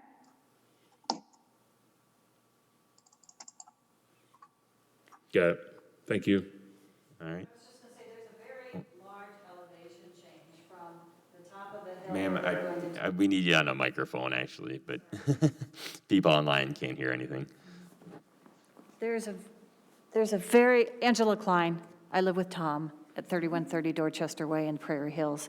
There's a very large elevation change at the top of the hill where the development is proposed, down towards even the first building of our development, and then we just go downhill. So we're going to kind of be looking up, and right now there's a lot of forest and trees, and so the main concern is we're losing most of that forest and trees, and the wall will be there. So we just want to make sure that even though that property is not ours, it's technically Wingra's, we've been looking at it since the property has been developed at Prairie Hills. So we want to make sure that even from a second story level, it's probably going to be less tall than the top of the retaining wall. That's what my. Yep, that's what I was trying to get the feel for. I Yes. can't do it from There's an elevation view, which Yes. is view from your ground. Everything we've seen is top down or plan view, I think it's called. So Yes, thank you. answers it. One thing too is the renderings that we did is kind of at the highest point, so it's around, somewhere around here in the middle of the site is where, the view is, so. Sure. So It is not 35 feet in height, or 33 feet is the highest point, I believe, of the wall, but it transitions from, say, 1 to 19 to, gradually, and then it gradually changes because there is like a 45-foot grade change on this whole western property. So we are lowering a little bit of the hill, but. no, I get it. So the issue is to be the greenery. I'm pretty sure, like Ashley said, you're not going to see light over that fence being below it, basically. Correct. But their thing is greenery. Can you get the greenery repaired or replaced to satisfy them? So If there's anything new, it takes time to grow. So, I mean, I Right. think it sounds like the plan is to have greenery, and you saw in the one rendering that they do have Correct. plantings there. Yep, we plan on adding some landscaping on the other side of that wall. All right. Other questions, especially regarding the rezone and conditional use permit? Stephen? I understand that you had a neighborhood meeting last week. Can you tell us some updates from any new input or new ideas that came out of that? No, again, things you're hearing this evening about what the retaining wall would look like, the adding of the landscaping, about the connectivity within our site. It seemed that the neighborhood was excited to see that. They also had some questions about Lot 2 and what was going to be there, and I simply explained that when Meyer goes to construct, we eventually will probably sell that out parcel to a end user. And at that point, they will have to go through the exact same approval process that Meyer is going through, and thus say, on what gets built, lighting, and so forth. But other than that, we didn't have any negative comments against the project. They seem to be in support. Go ahead. Let's Stephen go. I've been, talked about this in the last month with just neighbors and friends, and I think the biggest question, most people have said, oh, cool, Meyer, or they don't know what Meyer is, and when I tell them, they say, oh, that's great, but why there? And I asked the question last time, and you guys had said, yes, market analysis says that, what's in that immediate neighborhood doesn't really constitute as your direct competition. I have to ask that again, though, because we've got 3 grocery stores across the street, you have 2 gas stations within a half a mile, and you have the Pick and Save, which you say is one of your largest competitors within a mile down the road. And so again, in my mind, we've sat here talking this afternoon or this evening about what's happening on the east side of town. I can't get over that. This doesn't seem like the appropriate spot for this, given where the city is growing. But I'd like some reassurance in that, or anything else you can speak to there. Well, I can also point to other examples within Meyer, the Madison. Can you hear me? Yeah. Oh, perfect. Weird feedback. If you look at retail in general, you will know, especially malls, if you look at kind of the West Town area, you see a lot of grocers, retailers congregating in the same area. And it's not because we're afraid of competitive, it's that regional draw. The second you start pulling people from different directions, you've got to change their pattern to come to your store. So again, you at West Town, you've got Metcaps right there. You've got, you have Walmart, very close distance, and you could all kind of competitors. But again, it's a retail regional draw. It's the traffic counts. It's the location within the neighborhoods around the housing. You want to pick the area where the traffic is going to work, coming to work.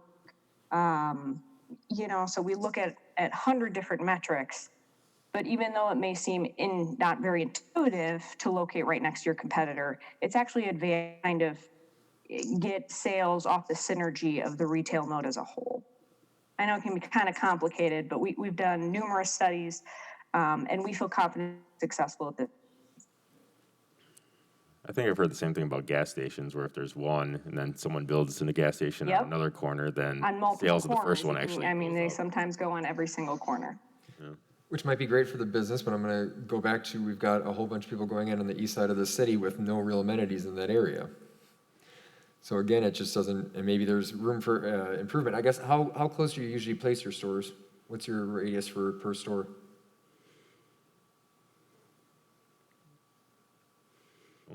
Oh, I think she froze. All right, well, Okay. hopefully she unfreezes in a second here. And then I guess as part of the ADR, my last question then is about talking about traffic. So we haven't done a traffic study, and this does call for 2 additional driveways going to the north off of McKee. But we haven't done traffic studies, so do we know if that's even going to be appropriate? And is that going to, if we were to say after traffic study that we should not have 2 extra driveways in that immediate area, what does that mean for your overall plans? Yeah, I don't know if that's more to you or Sonia or. Yeah, I think, Sonia, you can, correct me if I'm wrong, but one of their conditions was the traffic study and looking at that. And so if that did say that, 2 isn't appropriate or something like that, I think that's when, staff would say, wait a minute, the traffic study is saying, no, only 1 for safety. And so then at that point, I believe they'd remove that, but correct me if I'm wrong, Sonia. Yeah, I just want to clarify that a traffic impact analysis was in the works and was reviewed and included with the comprehensive development plan approval. And that's where Meyer showed that they would be consistent with the traffic levels that were anticipated in the Anton Drive redevelopment plan. So in terms of the conversation we just had on the certified survey map, any further detail I would have to defer to Carrie in terms of whether any details were still being worked out along the lines of that's not entirely finalized and might still provide some further direction on the exact geometry of the turn lanes, but the overall traffic impact analysis was in the works and was reviewed, showing that general driveway locations would be appropriate. Was it Lane? Did you have something? No, I was just going to add, I grew up in Michigan. I grew up with Meyer. I was going to ask Ashley, maybe Carrie could answer She might be trying to call back in, but. Sure. The Manitowoc store, specifically, my wife is from Manitowoc, so I'm there a lot. That store was put on a fairgrounds, and I think they still use that part of the fairgrounds. Yes. Yep. So, and then the Grafton store, the other one here that I have familiarity with here, that store also, I think, has a lot of green space integration, very specific. Do you even do that one? Yeah, so I actually personally worked on all the Wisconsin stores for Meyer. Perfect. And some of their Illinois and Ohio. So I worked on every store, including Manitowoc, which just opened. Perfect. And so we did some public improvements there with Crawford Drive and Meyer Lane, and we incorporated the fairground, but they're kind of not going to be going through there, the fairground property. Fair. My Right, point was right, those yes. 2 spaces, when the Myers were finished, Right. looked amazing for the. Yes, the building elevations. Yep. And we did put a picture of the Manitowoc store in the CDP package to kind of let you visualize, because the I elevation. think the Grafton one's better because there's a huge stone, if I remember correctly, a huge stone signage, monument sign right in front of the corner of the property, if I remember. Well, there's a retaining wall, yes. And a sign in front of that, right? It looks amazing. Yes. That's what I was gonna say, so I Yep. think, Meyer Sussex has, a lot of the stores have retaining walls, Yeah. yes. so I think I'm back, Carrie. Sorry about that. That's okay. Welcome back. the point is I have full confidence in their organization of making that wall very comfortable in what they're gonna say. If they present this, they're gonna build that. I'm very comfortable. I've seen multiple examples of it. Yeah, Ashley, he was commenting on Manitowoc and Grafton and all the different stores, and he's familiar with Meyer from Michigan, so, Oh, yeah, we grew up yeah. on it. So he was complimenting on these projects. I appreciate it. I understand the concerns about another grocery type of store in this area, but these guys, like Lane said, they've been around a while and they know what they're doing. And even though it seems counterintuitive, and there are other parts of the city that we'd like grocery, we can't force anyone to open in any of those places. And maybe in 10, 20 years, we'll be here saying, man, they're putting another grocery store over off of Highway 14. Geez, there's so many right now. And, maybe that'll be the case. But, these guys do their research and they've been doing this for a while. So I guess I have a hard time saying you shouldn't open here because they do that. And, this property is a challenge. And the only people that are going to develop something like this are a bigger business. It's not going to be a mom and pop. It's not going to be a startup because redeveloping a quarry is a challenge. Lane, go ahead. I mean, it's very similar to the fast food wars, right? Burger King, McDonald's, all across from each other. Arby's, I remember, used to be 4 on every corner. they all wanted them all to come there. From the traffic pattern standpoint, my house is just off this map. Rich's is just off the map to the right. I love the gas station because I feel like they're always working on Kopek. And we are taking that curve now, and a gas station would be awesome. A second gas station is completely needed there. So, yeah, they do their research. I'm very comfortable with it. The residents I've talked to other residents. I got for some reason, I've been getting a lot of comments about the store. Because I know my plan commission, they all are seen behind it. A couple of questions, like what else could we use it for? But like you said, it's a weird space. I'm like, I don't know what else you'd put there. And they're going to stuff a lot of money into it, $1 million in a retaining wall. They want the business. I'm very comfortable with that. Rich? Yeah, just reiterate, I'm in the neighborhood. I listened or attended both of those meetings they had. And what I've been hearing is a lot of positive support.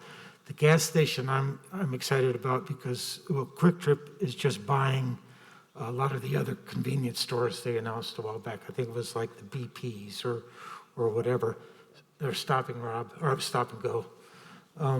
So I think just the competition point is going to be good. So I'm very much in favor of this. All right. Anyone else? Yeah, Ed? I share some of Stephen's concerns, and I think, the difference here when you look at the fast food wars is those are small properties, and the same thing with C-stores. When you have wars, with a much bigger stores like this, you end up with empty big boxes.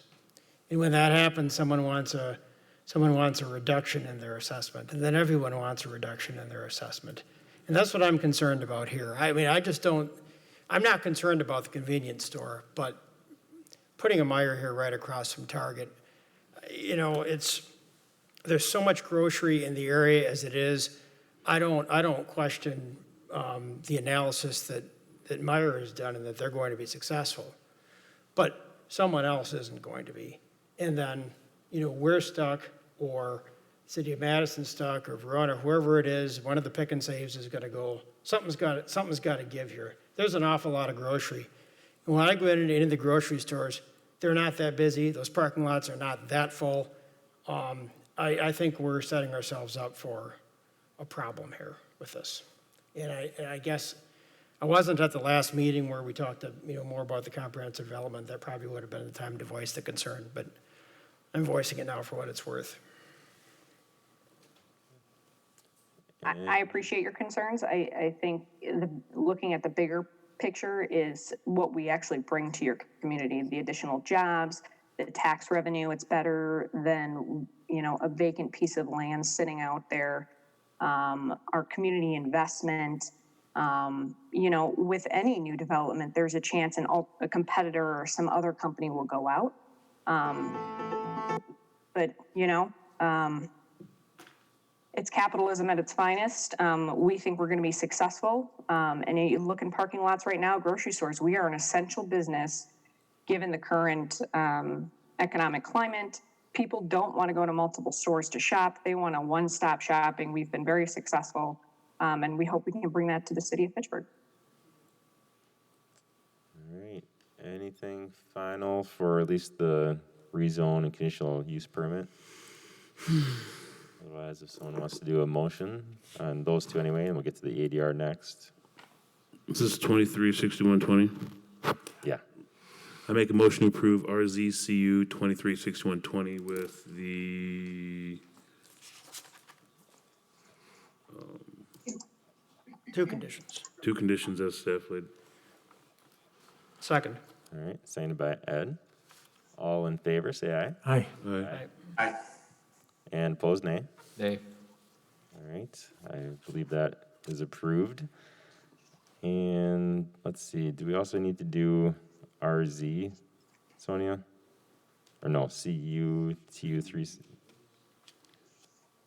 Yeah, in the condition- staff memo, it's a little bit mixed up, it looks like. Right, in the staff memo, the rezone and the conditional use for the gas station were separated out. So rezone should be on the screen now, two conditions, along with the conditional use permit with two conditions. So that actually carries items 1 through 4. Okay, so do we need to do another motion right now, or are we good? What was mentioned in the motion, as RZ. long as the motion mentions RZ, and the CUP, then we're good. And if it includes, it needs to include 3 conditions. That's 3 or 4? So 1, no other Oh, permit I or see. approval is waived or deemed satisfied except for the approval provided herein. It's contingent on council approval of the certified survey map and council approval of the rezone. I see. Item 3 would be repetitive of number 1. I see. I don't know how many conditions you said. 2, okay.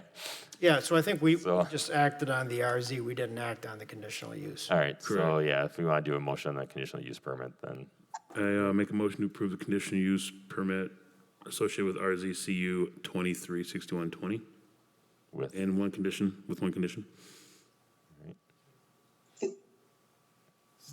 all right, is there a second? Second. Seconded by Ed, all right. All in favor of, Hold on, sorry. yeah. Do we need it, because we're taking these separately now, do we need to say that there's 2 conditions or just the 1? I want to make sure that that's clear. Yeah, Sonia, do you want us to do 2 conditions or 1, since the 1 is duplicate?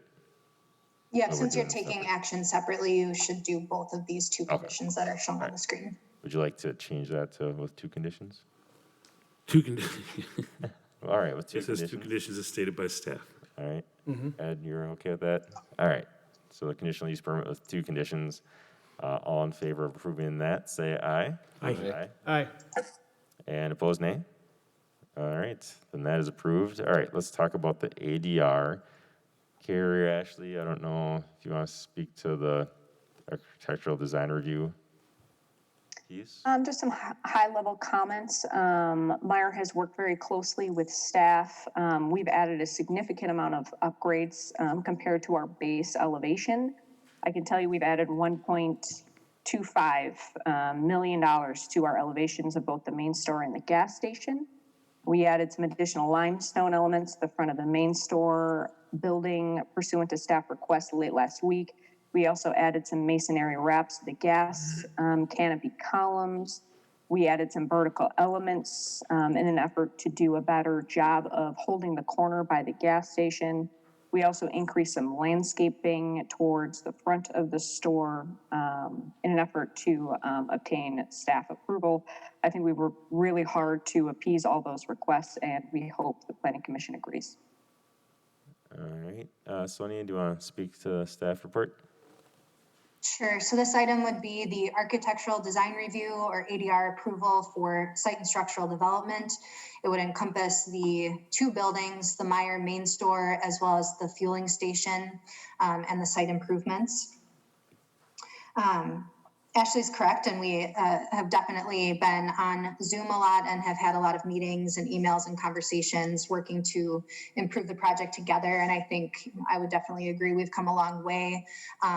And we've been including as well our economic development staff and city administrator in those planning department discussions. So I think we can all agree we've definitely come a long way. We appreciate the additions that were made. So I'll just walk through some of those with the site plan shown here and then turn over, list out our recommended conditions of approval and some areas where the Plan Commission might want to have some additional discussion. So on the screen is the colored landscape plan. Some of the areas where we requested additions include on the C-store site, there were just a few evergreen trees located in the expanse of the open green space. So Meyer did add these canopy trees and additional planting beds, good landscaping up here on the corner. In the main store area, the ADA stalls did not have a planting bed in between them, and that was something that was important to planning and economic development staff as well, that planting beds be added to provide that green buffer in between the parking lot and the main face of the store. Without them, we felt it just seemed like a big expanse of asphalt and that pedestrians would get lost in that area. We felt it wasn't quite up to some of the standards that we've seen in across the street and in other Fitchburg developments. We also requested that landscaping be added along the north property line to help screen parking stalls. And I think those are some of the main site changes. Going into the main store building elevations, what started with largely the brick imprint building material has evolved to include more vertical limestone masonry material. So that is now included along the base of the main building, flanking both sides of the main Meijer storefront. There is also a vertical limestone element on one side of each of these glass atriums, as well as wrapping the corner of the pharmacy and along all of the columns. The original rendering submitted also included gabled roofs over each of these entrance atrium areas. We pushed for the flat roof to better match, I guess, a more modern design, as well as a lot of the design that you see in Fitchburg and with the Target and the Hy-Vee stores across the street.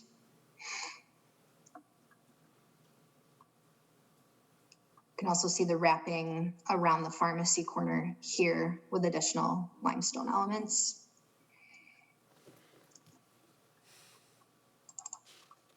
And then going up to the fueling station, we requested the addition of masonry wrap around all of the columns, and that's shown on the gas canopy. For there's still 2 columns going into the main store that have masonry at only the base.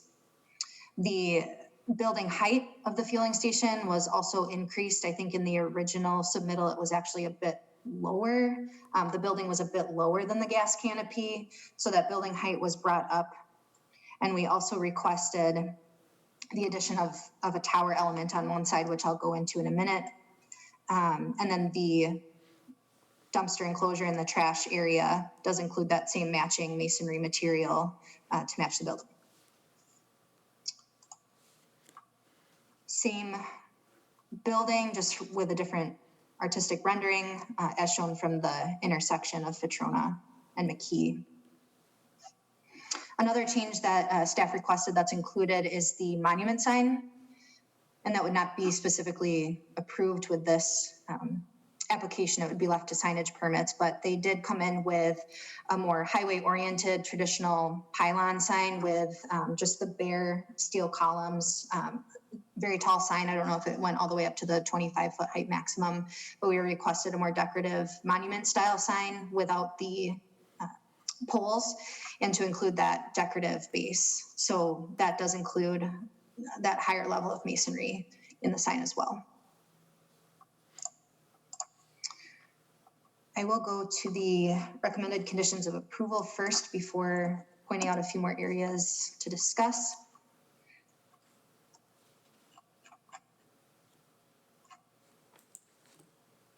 So for architectural design review, we have 7 recommended conditions of approval, and they really are all standard conditions. If you have any questions on them, I can point those out. We should have also added a number 8, which is a standard condition that we have regarding lighting. The resident that was present earlier reminded me of it, so I would recommend adding the condition that all lighting shall be full cutoff fixtures. It's pretty common in all developments as well. All right, and then going back to a couple of more areas to discuss.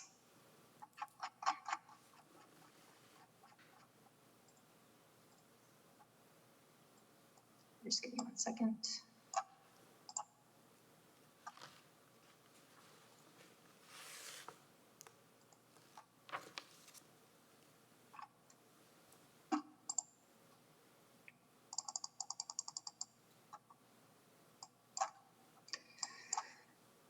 All right, as mentioned, a lot of additional work has gone into this project, but we still, as staff, have a few points that we'd like to just make sure are brought to the Plan Commission's attention. First of all, the development on the other side of the road was held to some high standards for landscaping. We want to make sure that Meijer meets that as well as architectural standards. And then it's worth pointing out as well that the Anton Drive redevelopment plan had certain placemaking standards and site design and architectural design points that were made as guidelines and recommendations. And one of them specifically is that landscaping islands be provided every 15 parking parking stalls. So they do meet that in, I think, 5 out of the 9 rows of parking aisles, but you'll notice there are a couple, 1, 2, 3, 4, where an additional tree is not included to break up the massive parking. I know Meyer has a lot of concerns about losing additional parking stalls, so I'll let them speak to that, but they are still slightly above what the minimum required would be from city standards. We talked about that a little bit in the comprehensive development plan review. And then the other item is the fueling station. And we continue to talk through this throughout the day today with our economic development staff. The Anton Drive redevelopment plan recommended that buildings hold the corner at this intersection with their urban form to sort of frame that intersection better. So that was the addition of where this higher vertical element came from. And I'm just going to share a few other items. This is a rendering from the Anton Drive plan showing how the buildings are right up on the corner. Our concern that is that if this fueling station does not meet that high standard, it will be more difficult to have a building really truly hold the corner on the other side of the intersection or at new intersections that are developed throughout the rest of the CDP. So that might be worth taking another look at. And I'm also going to share. We talked a lot about the Oak Creek store as a model. They did a really nice job there with use of different masonry materials, and this is a look at the fueling station. So they have 2 of the vertical elements, but also, you know, it kind of evens it out with all 4. So I think the intent of staff comments to bring in at least 1 vertical element was an attempt to hold that corner. But upon receiving those renderings, we felt that it would maybe it looks a little bit unbalanced with just having them on one end, and wanted to put it out there for the Plan Commission to discuss potentially adding the 2 elements here. I think I'll stop there. All right. I don't know if Carrie, actually you want to speak now or you want to hear some more comments from Planning Commission first? Yeah, we can address just a few items that were brought up. Again, our attempt, staff has brought up Oak Creek on numerous occasions, and we've done our best to kind of replicate that store design here in Fitchburg. The struggle we face is Oak Creek is a 5-year-old store. It's not our current prototype, so of course tying in a lot of those elements into our new proto is extremely difficult.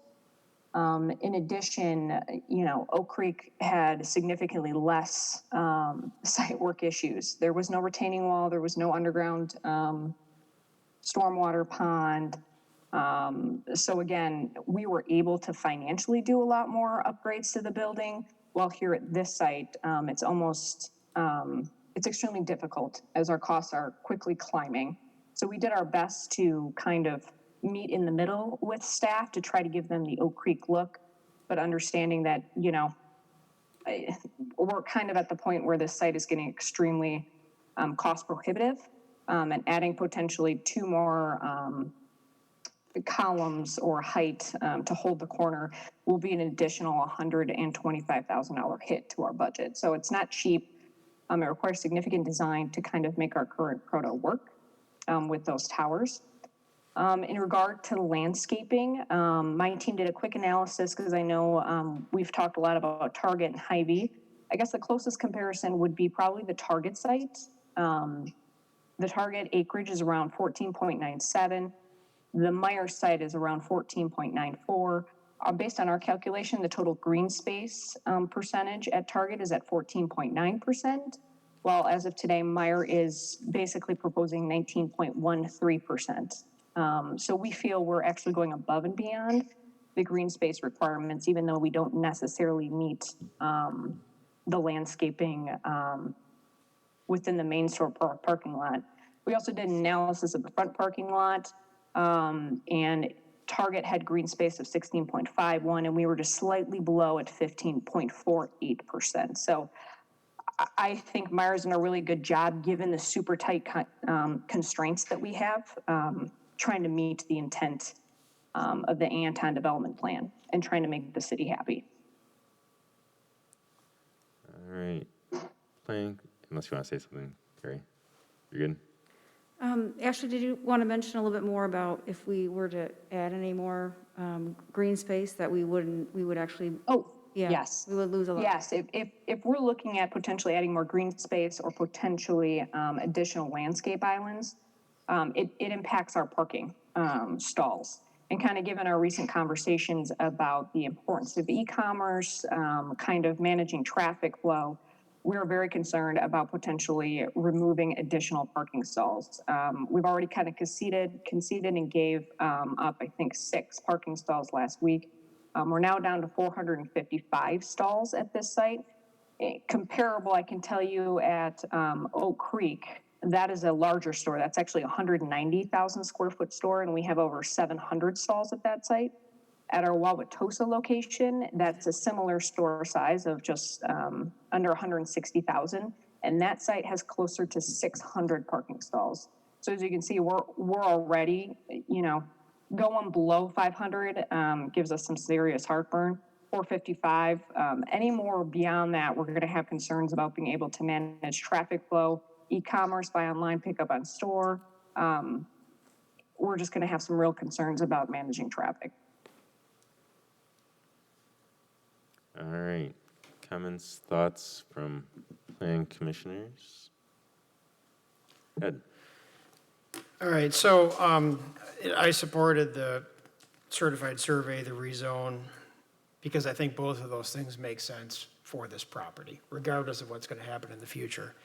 And I supported the conditional use because I really don't have an issue with the gas station. I'm a commercial banker. I have a lot of experience in financing grocery stores.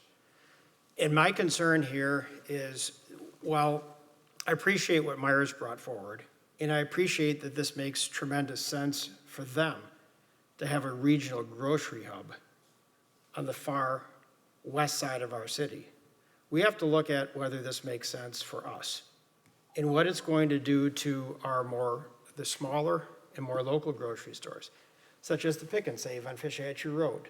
Is it going to survive this? Now, if you want more food deserts, this is the way to get it. Put all the grocery in one place and drive the rest out of business. And I'm concerned that's what's going to happen. So it goes beyond my issue with having empty big boxes, which I think is going to happen. I think we're going to lose service in other areas of the city as a result of this. So I think that this is bad planning. And again, I very much appreciate what you guys are great. You're not the issue to me. It's putting this much grocery within this area. It isn't even central to the rest of the city. It's as far to our west side as we can get. And I just think that's a mistake. And I think we're going to end up paying for it in the long run. And I'm saying that with my experience financing grocery stores behind me. I think this is going to be a problem. Other comments, Lane? Ed and Tom, a little history lesson. When Hy-Vee was proposed and built, how did that work with Target? Was Target first or Hy-Vee first? Target was first. Superstore, right? Supercenter. And when Hy-Vee came to put their plan next to it, what was the argument? So you guys were both on planning commission or involved in government, right? Then or no? You weren't at that time? Okay, I was, and I was concerned about the additional grocery at that time at that location as well. So similar concerns. And I think that my guess, and I don't know this because I don't know anything about Pick and Save or Kroger's operations, but my guess is that it has probably already impacted that Pick and Save, and it's probably impacted the one on Maple Grove Road too, down McKee Road. Yep. One or both of those is going to be done, I think, with this. Here you go. I'm done. All right, Rich. Go ahead, Rich. I remember, and Tom probably can vouch for this, I remember when there was just a flashing red light at that intersection of PD and Verona Road. Right now, I live real close to that, and there's a lot of traffic, lots of traffic. And PD is gone from just one lane each way to 2 or 3. The business is there. is going right through and right past Fitchburg to go wherever it's going. We might as well take what we can as it goes by. As far as Fish Hatchery Road, we've got this huge project on the Fish Hatchery Road to redo that, to create a new gateway, to create all kinds of new business. As that goes forward, I think that's going to drive a lot of businesses on the fish hatchery side. So I think it's, I don't count the point really that this is going to create a desert when what we're doing on the other side is going to actually benefit those stores. Thank Stephen. you. We appreciate that. And again, I want to make sure that I believe wherever Meyer develops, it always spurs additional retail development. And I really think Meyer's going to kick off this project and hopefully help gain additional tax revenue, jobs, and really kick off the redevelopment of this corner that's just kind of been sitting there vacant for a number of years, or at least has been a working quarry. And I think at least it would really be a benefit to the city in the long run to consider our project. I understand, you know, again, it's competition. And again, we hope that we're going to offer your community members lower prices, a better selection. Yes, we may drive out the competition, but again, we're providing a superior product, one-stop shopping, and we hope the Planning Commission sees the value in that. Stephen, go ahead. Yeah, just to clarify some of my earlier concerns as well. I worked in Grand Rapids a lot in 2019, so I love Meyer as an organization, as a business. It's not that, it is this location. Question that I had earlier when you, Ashley, unfortunately dropped off. How close, I would say, is your closest proximity for your stores, or what is an average footprint for you in a city like a Madison metro area? Usually drive time is probably 10 to 15 miles away. Again, we're looking at also different prototypes. We've just rolled out a smaller urban format that's 40,000 square feet. And of course, we've looked at possible locations in downtown Madison, you know, but also expanding our market share across our footprint. But generally for the super center, you're looking at a 10 to 15 minute drive time. Okay. And for the ADR portion of it, I would say I really could care less if there was an extra tree per line of cars in the stall. Doesn't really matter to me. In terms of anchoring the corner and the cost of adding height to the gas, do we ever consider swapping where the gas station is and lot 2 is, and let those who come in, which is presumably going to be probably a small strip mall, into lot 2 and have them anchor that instead of a gas station? You know, our preferred location is clearly being on the hard corner with the greatest visibility and the traffic flow. That's definitely the more active corner. And regarding lot 2, we really don't know who's going to end up there. Potentially, you know, a strip center. We have gotten a lot of interest and we don't even own the property yet. So the sky's the limit on that. But of course, we're very focused that the use is complementary. That's a benefit to the community. Again, family-owned company, and we're really looking to try to spur development on this corner. I guess I share, you know, the hope that this does spur more redevelopment, more retail in this area. But I guess that also, though, leads me to, I guess, agree with some of the comments from staff that we need to have a higher expectation, kind of like we do across the street. You know, the Orchard Point, you know, you see Toppers, Goodwill, in even the big box stores. You know, we have pretty high standards that we've held them to. And so that's where I see things like having every corner have the tower on the gas station, you know, having some more stone, you know, and I appreciate the cost. I understand that's an issue, but, you know, the Oak Creek store looks like something that is on the north side or the south side of McKee Road. You know, the Toppers, those types of buildings with the extra stone and having those, you know, a little bit higher quality there. I guess to me, I would like to see those a little bit higher standards, a little more stone, those four towers, because we held people to those requirements across the street. And if this is going to be the thing that really is the key and what drives future development, we can't then later say to future people, oh, you got to have a higher standard. Well, wait a minute, we didn't for this project either. So I guess that's my concern. I just feel like we're in line. I've been to Fitchburg, I've looked at the Hy-Vee, I've looked at the Target, and I feel like what we are presenting today is in line with what's in the surrounding community. We have significant amount of limestone added to all of both buildings. We've added significant architectural upgrades. You know, other than adding those 2 tower features, we've gone out of our way to work with staff to feel like we've met the intent. Of course, we're happy to discuss more, but at some point, something's going to tip the balance, and the project's just simply going to be too expensive for us to move forward. But we understand that we feel like we've put our best foot forward, and you know, we hope you appreciate our effort. Do we know anyone that can get them a deal on limestone? That'd be fantastic. As you heard, construction prices are rapidly increasing. Further comments, questions? I'll get one point. We've been talking about whether this corner needs a grocery store or not. We're in the ADR now. We're not in the initial concept of that. We've already gone through that. This has already been approved. I don't think we should start backing up on anything that we've already approved. I think we need to just keep looking forward. And like I said, right now, we're looking at the architectural design review, and that's what we should be discussing. Do you have any thoughts on the design? I like it. Lane? I'm maybe struggling a little bit with the view, but when Sonia says hold the corner, and she's talking about those pillars, is there any way you could potentially change the position of the building to make that work better? I'm looking at one view and I feel like there's 2 columns, but I'm thinking you want 2 columns on the other side. Is there any way you could put the 2 columns that are lined up on the single side and make it work? Does that make sense what I'm saying?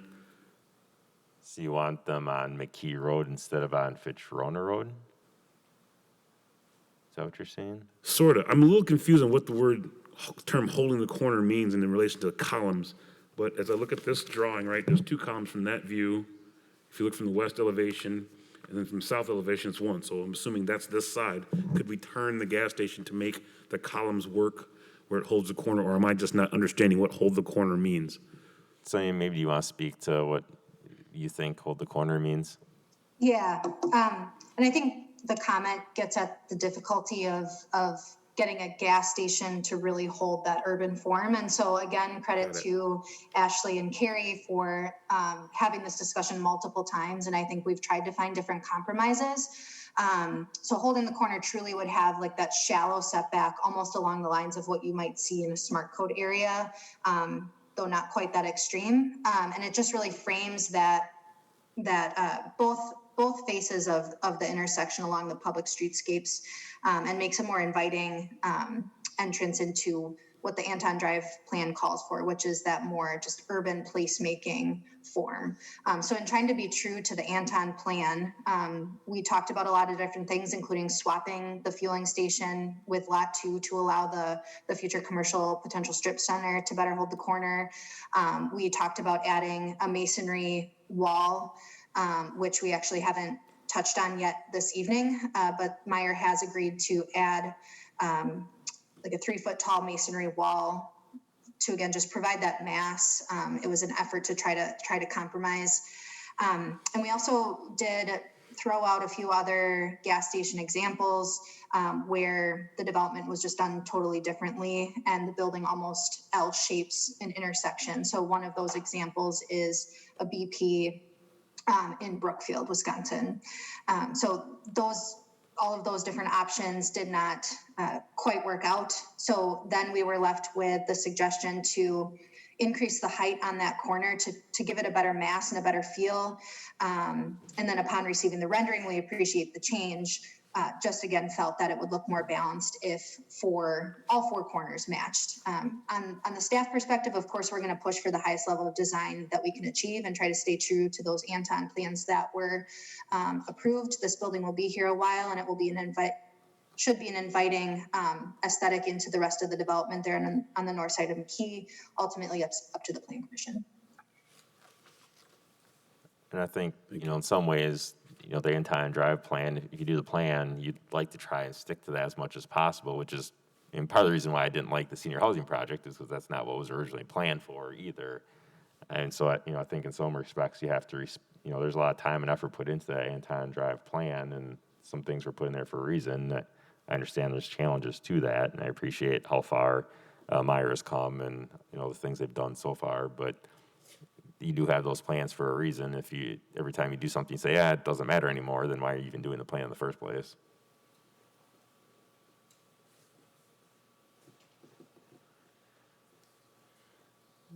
So, yeah, I'm not really sure where people will sit on this, but do you want to speak to the options that we have? I mean, I think one is just approve, but there's other options. Could you take the columns out and just go no columns? I guess we've asked to put the columns in. Well, staff did ask to Yeah, put those two. yep, in. our original plan Yeah. showed no columns. And as a concession to staff, we, to kind of hold the corner, we raised the columns. Clearly, our preference would not raise the columns. We think it looks better. But again, we're trying to comply with the Anton plan the best that we can. And also kind of to call out, clearly it's never Meyer's preference to have our gas station face backwards. So you have got the back of the building facing the main intersection. So again, that was another concession Meyer made in an attempt to kind of quote unquote hold the corner. So absolutely, I can take the columns off. Clearly it's up to Plan Commission. It's easier for me to take away than to add on. Yeah, I'm sorry, I didn't understand. What was the rationale with that 3-foot wall? Same thing, just bringing building materials Correct. closer to the road? Yep, just trying to really, build out that corner.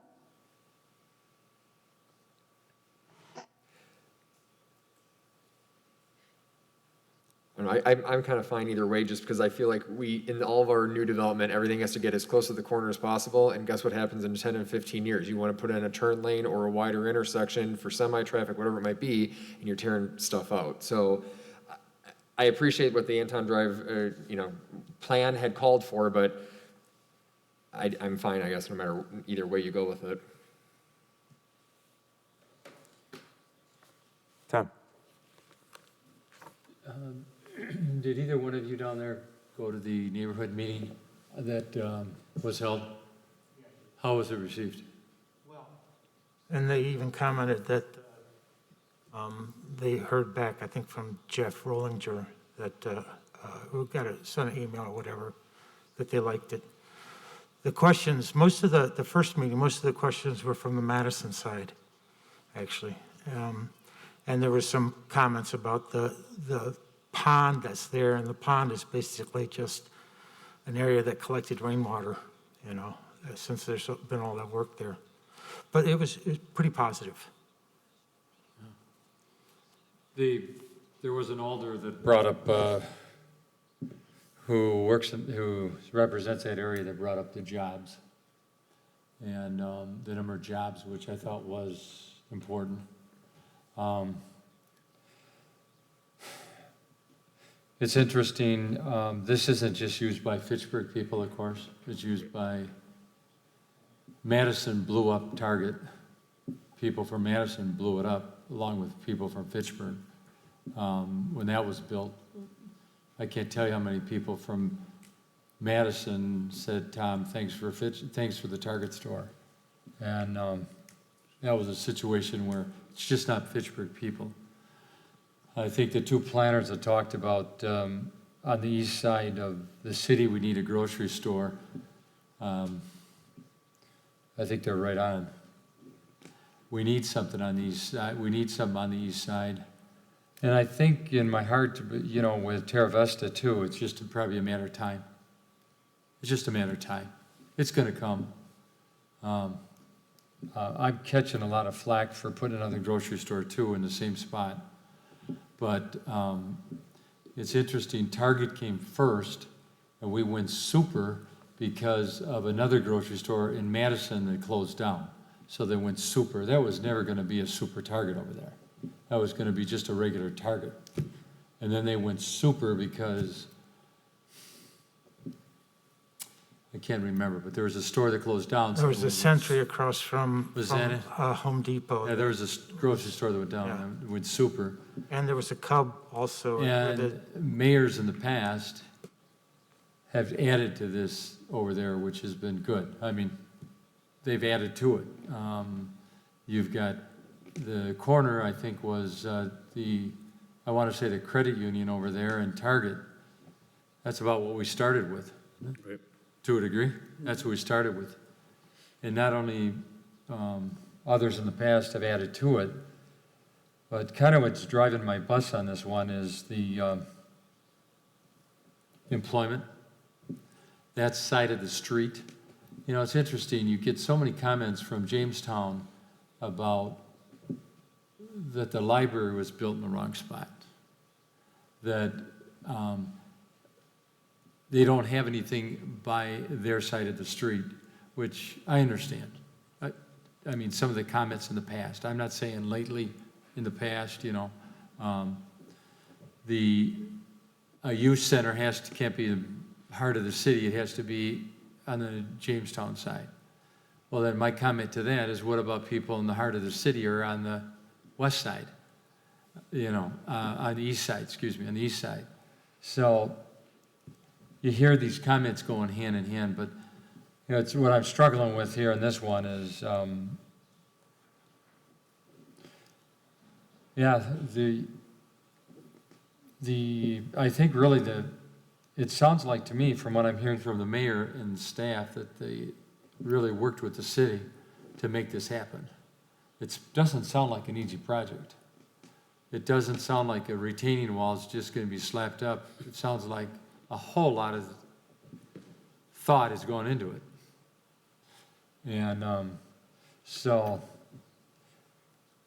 I don't know. That's what's driving me, I guess, is the people are going to say too, and I'm sure they said it at your meeting, that they really like the idea of not crossing PD to go to a grocery store. Now, I wasn't at the meeting. No, it was a Zoom meeting too, so I didn't talk to anybody, you know, before or after the meeting. It was just what was heard during the meeting. Lane. Yeah, I agree 100%, Tom. To Stephen's point, on the east side there by Terra Vesta, it's gonna come. It's just the form is not there. Festival turned it down. Costco turned it down. Went to Verona. These guys are picking here. It makes sense. I respect the heck out of Ed's opinion, especially as a commercial banker, so I get what he's saying. But if you take that area and go west, besides the pick and save at the corner of McKee and Maple, there's nothing else there to Epic. Nothing.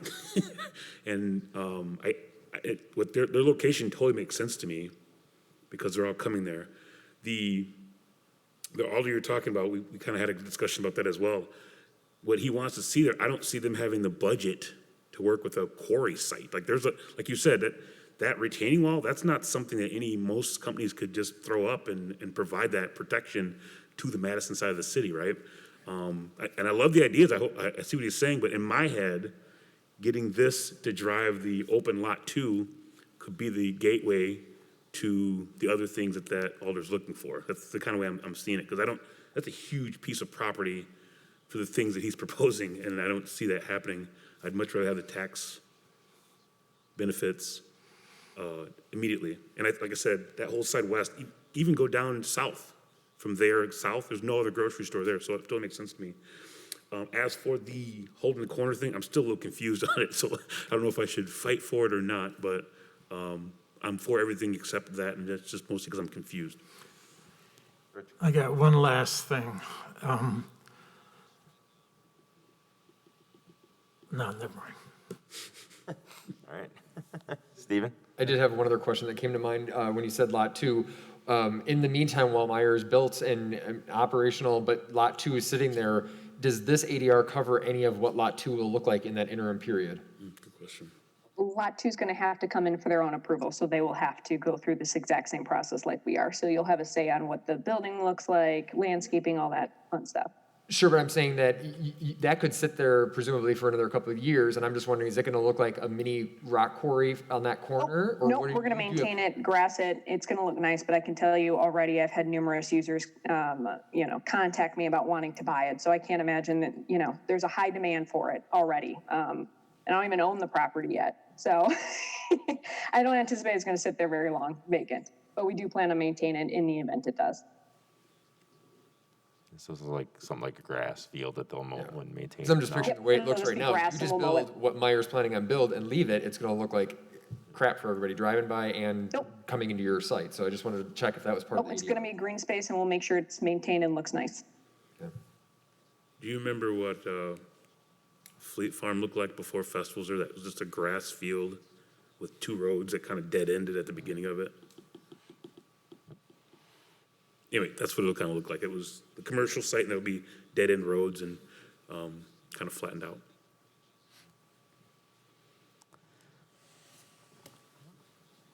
Other comments? I mean, to me, of all the design elements, to me, that I'd like to see all four corners have that tower, and I realize it adds cost, but it seems a little lopsided to me, and I don't, when he's talking about holding the corner and holding the street, I think, to me, that I'd like to see that element anyway. But,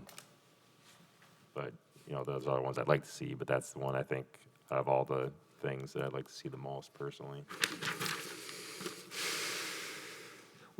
Sonia, you had noted that you went from gabled roof to the more flat top to match the neighborhood aesthetic, but to me, I don't know that a store needs to necessarily comply so much with the neighborhood as their own aesthetic and their own brand. Is there any cost difference between a gabled roof and what is now proposed?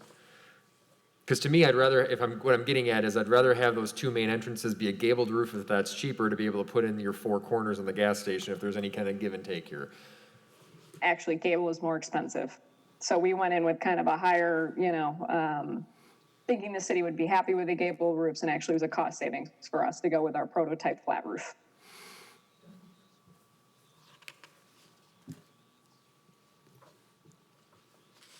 Other thoughts on design elements?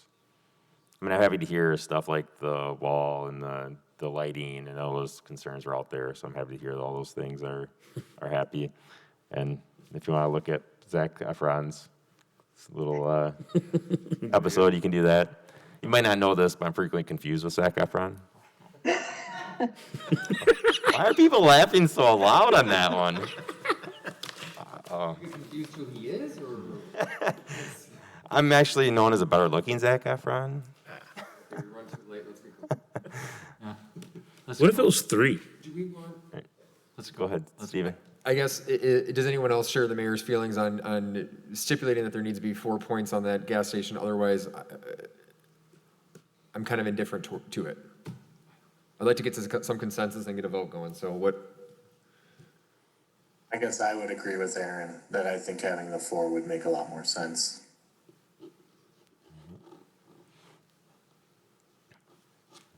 Anyone else?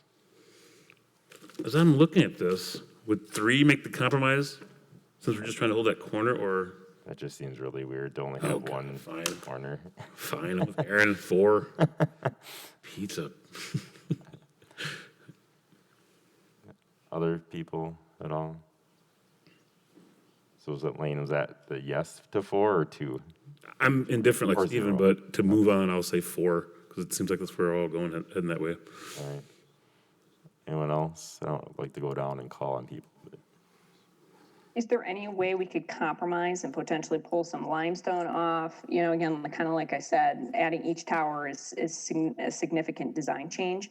You're looking at $75,000 each per each tower. So we've already added 140 for the 2 towers. So adding another 140,000, it's not a small change. I appreciate, it's not like slapping additional limestone on the front of the store. However, that was an expensive cost as well, but that is a significant change. And if that's important to the city, we're happy to entertain that, but we're hoping there could be some flexibility on potentially something else. That's kind of where I was hoping to get with this kind of back. If we really want the 4, then what is something that we're willing to give up that makes it? So if I can just go back to my question for Sonia earlier on our options, and, is it possible to postpone until next meeting? I don't know what your timing is for Meyer, but is that a possibility to go back and try and find the right solution versus trying to hash it out right now? It does put a bit of a delay on our entitlement schedule. We only have the property under contract for so long.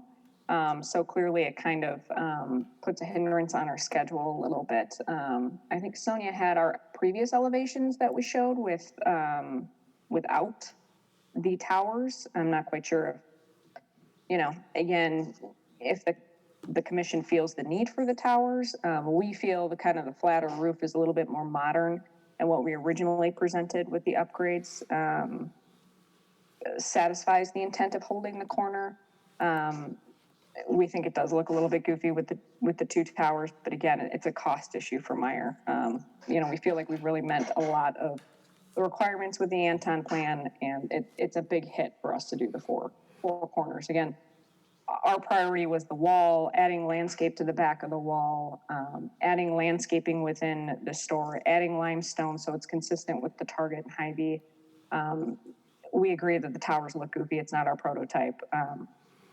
We'd appreciate if we could go back down to the two. We'd have concerns about adding an additional two to my budget. It might be the straw that breaks the camel back. Like I said, we've got a lot of site issues on this location, and you know, just the numbers are quickly adding up. So if there would be some concession, you know, pulling off some limestone or something to do some cost savings, that would be helpful. I'm okay with Just it. to answer the mayor's question, in terms of options, of course, you can approve as recommended. Again, the recommendation was 8 conditions. There's no specific recommendation outlined in terms of what to do with the C-store architecture or the landscaping islands. The Planning Commission could add those if they wish. So approval as recommended, approval with modifications, denial. Perhaps another option is approval of all site and architectural components except for approval of the C-store, and just bring the C-store back at another meeting as well. Aaron, what do you think of taking the towers off and putting more limestone on the building itself instead? I mean, $75,000 per tower is a lot. It's easier to put the limestone on walls that already exist. And $150,000 is a lot of limestone. I have no idea. Is that a lot? Okay. I mean, I think that's definitely an option. I guess it depends on if you think it holds the corner, which is a very nebulous term. I think the extra height is what I think the desire was for holding the corner, because it then looks more like a bigger building. I mean, like I said, there's no easy answer except more money is, which is the case in everything, which I am familiar with that challenge in budgets.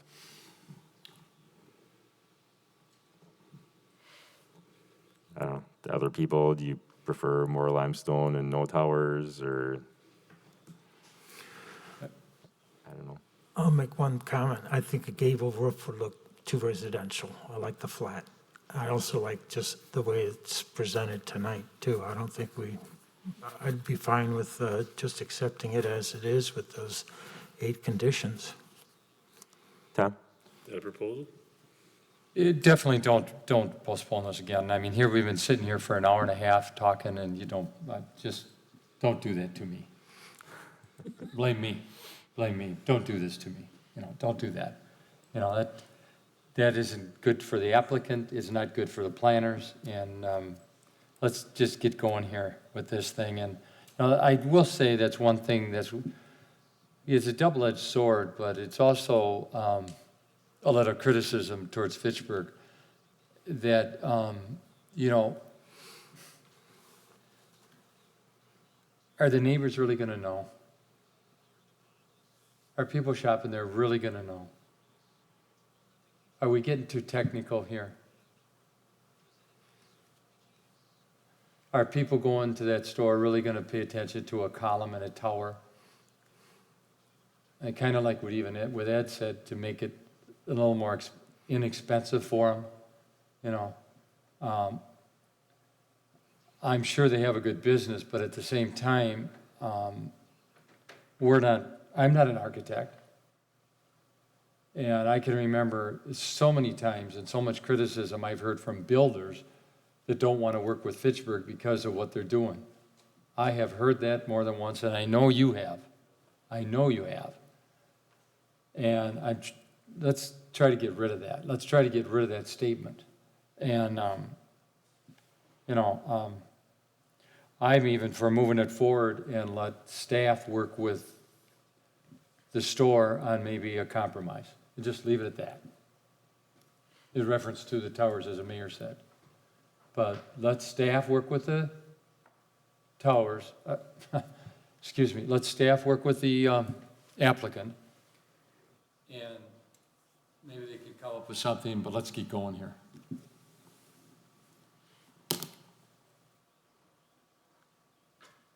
Well, I'll move that unless somebody wants to intercept me. Anybody want to intercept me, or I don't want to shut anything off. I don't mean that. I'll move it forward as is, with one exception, have staff work with the store people in reference to the towers. I'll stop there. So it's 8 conditions as estimated by staff, and an additional 9th one of working with staff, is what you're saying? Okay. Yeah. All right. Is there a second? Well, let's, We can discuss further. Was there a second first? Second by Lane. Okay. Last question, Rich? no, I'm just wondering how that's going to work. Right. I mean, because if everything else is improved but that one, then we're basically not approving it. Sonia, do you want to speak to that? Also, Let's get Sonia's Yeah. perspective. It would be great to have a little bit further guidance from the Plan Commission. I can talk through that a little bit. I think you know what the opinion of staff has been. So we're going to be pushing for the columns unless the Plan Commission wants to give some more guidance or bounds within which to work. This is the opinion of the Economic Development Director as well.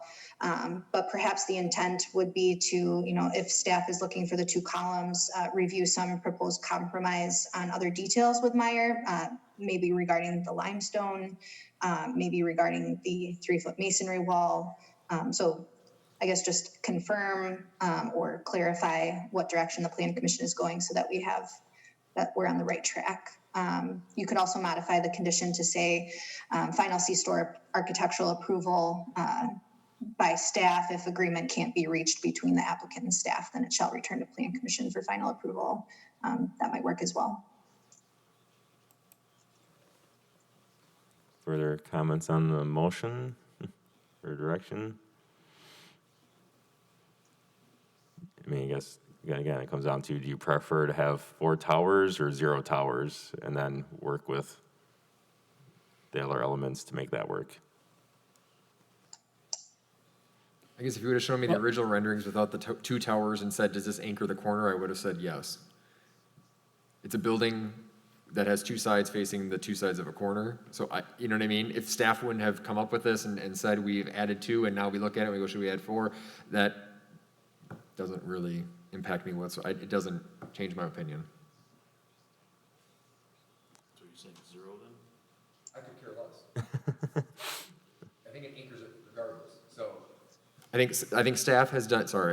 I think staff has done a really good job of getting to this point where at least it matches what we were intending for this area, with the limestone and the other additions that they've done. And to Tom's point, we've been sitting here kind of going back and forth about 2 columns versus 4, and nobody's going to notice it except for us. How do you feel, Ed? I would, if we're gonna drop the towers, I would just get some more limestone. It'll be cheaper for Meyer to do it that way, and I think it would give the building a nicer look too. We'd be agreeable to that.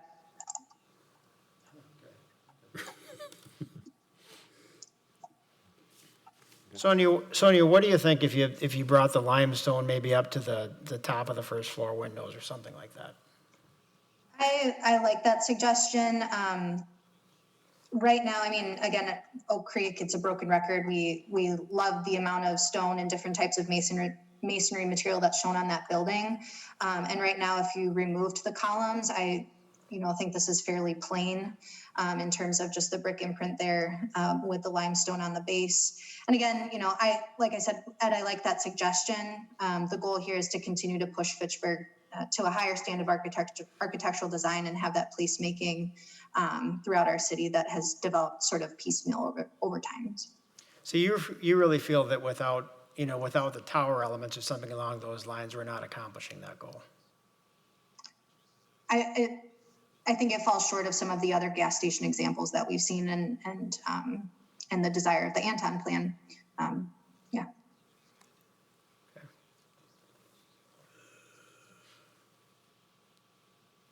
All right. Anything further?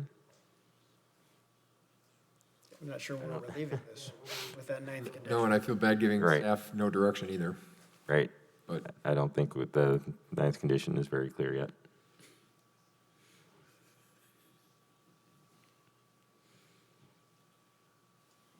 Yeah, Tom. Now, Sonia, I guess I'm trying to solve this in the same point that you brought up, and that's that you work with the applicant. And if you can take out one or two things and still put in one or two things and work with them on it, I don't see a problem with that. As far as, I guess you're zeroing in on exactly what I said, and I didn't mean it that way. I mean, if you can work with them and maybe you could take out, and I'm gonna just throw this out there, maybe you could take out the trees in a parking lot or something that I don't care about, and it helps with that corner, okay, but you can work with them a different way, and it's easy for anybody to sit at a desk and say, we need this on, but the applicant, and I'm usually not like this, but when you bring up 75,000 and something like that, that's a huge hit. And prices in the country right now are not going down. I just heard the other day, a neighbor came over and complained to me, and I told him, we don't have Menards in Fitchburg. So I said, go to Alder and Madison. But plywood was like $15 a sheet. It went from like $8 or $7 a sheet, it's up to $15 a sheet. And so, I mean, you can work with them in different ways as far as I'm concerned. How you do it, it's up to you. I'm okay with that. I'm good with that. So if you're looking for guidance, I'm giving it to you. Work with the applicant, take maybe something out that maybe can help them, and maybe still get the columns the way Ed brought up, or Mayor brought up. I'm good. That's all I'm trying to say. Yeah. I think the biggest challenge is that if you don't have any towers and you add more limestone, what does that mean? What does it look like? And it's hard to know, because I like stone and I think it can look very nice, and that the additional stone might look better. It's hard to know because we haven't seen it and we don't know what that is. And that's, I think, ends up being the biggest problem, is Right. the unknowns from both sides. Yeah, we're not. But Sonia's got a good sense for aesthetics too, so, right? Have you seen her house? I don't know. Perhaps another solution She is knows we add 4 columns to the gas station, but we remove some limestone. I don't have my cost budget in front of me, but I believe adding, and I don't know, Carrie, if you know this off the top of your head, adding the additional vertical limestone elements to the front of the main store was a pretty significant hit as well. So maybe if we do the 4 columns and offset the additional limestone on the front of the main store building, are we getting a little bit close on the cost on that perspective, Carrie? Do you know off the top of your head? Yeah, I believe it was $100,000 when you added that to the Okay. main store. Okay. If the Plan Commission's preference is to leave that condition somewhat open-ended, I'm fine with that, but would recommend adding the clause that if staff and the applicant can't come to agreement, it shall return to Plan Commission for final approval. Are you okay with that, Tom? Okay, and then who seconded Lane? Are you okay with that? Kind of friendly? Yeah, totally. Okay. Completely. All right. Then I think we're ready to vote on this. All in favor of approving with the 9 conditions, say aye. Aye. Aye. Aye. And opposed, nay? Nay. All right, that passes. And we still got one more, early issuance of permits. Anything Go back one, yeah. from Gary or Ashley? No, I'm done talking. All right. I know Wish you I guys could are say busy, that. so we have no comments on this one. All right, Sonia, do you want to, anything staff-wise? The conditions are all standard. They're just meant to protect against the occupancy permit without public improvements being done, and then also to protect the on-site sort of safety of the construction site. All right. Any other things? All right. Just, Sonia, you had mentioned at the very beginning of this that this is pretty standard. I know we've seen a few of these. How standard is it? Because I feel like for not even owning the property to have early issuance of permits, it feels very early in the process. The plan commission is required to approve early start. It's not something that can be authorized by staff, so it typically does accompany the ADR approval, even though permits are far off in the future from being pulled. Yes, Stephen, my company I used to work for, it was a very, very common thing to get early foundation. All right. I don't see anything else, so I want to do a motion. Make a motion to approve early issuance of permits for 2975 K-Pac Road. And I'll second. All right. All in favor, say aye. Aye. Aye. And opposed, nay? All right, that passes. All right, moving on. Hey, look, there's a Meyer request on here. All right, one more. Public hearing and consideration of the conditional use permits. This is for the fuel sign. I don't know if Ashley or Carrie, you want to speak to this at all? Maybe is that everything? All right. Nope. Sonia, staff report? LED price signs require conditional use permit approval, just to ensure it's consistent with neighboring properties, doesn't cause any conflicts, maybe lighting or glare, flashing lights or anything like that. Staff has not identified any conflicts with this proposal. We've approved LED price signs throughout the city for gas stations, and the recommendations for approval with 4 conditions. All right. I will officially open the public hearing.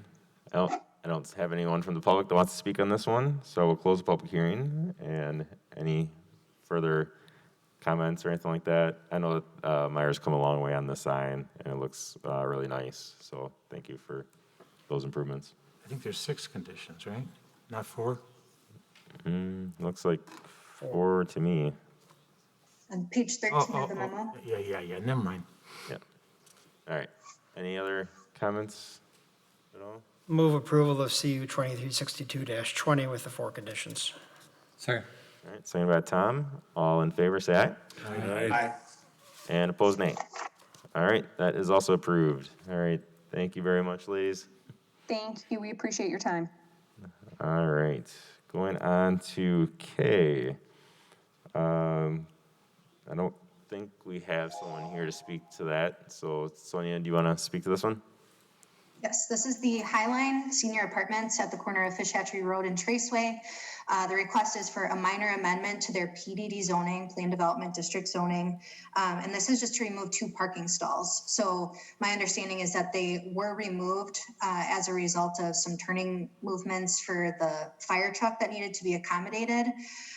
Overall, the parking ratio was reduced very insignificantly from 1.169 stalls per unit to 1.162 stalls per unit. So staff has no concerns here and recommends approval.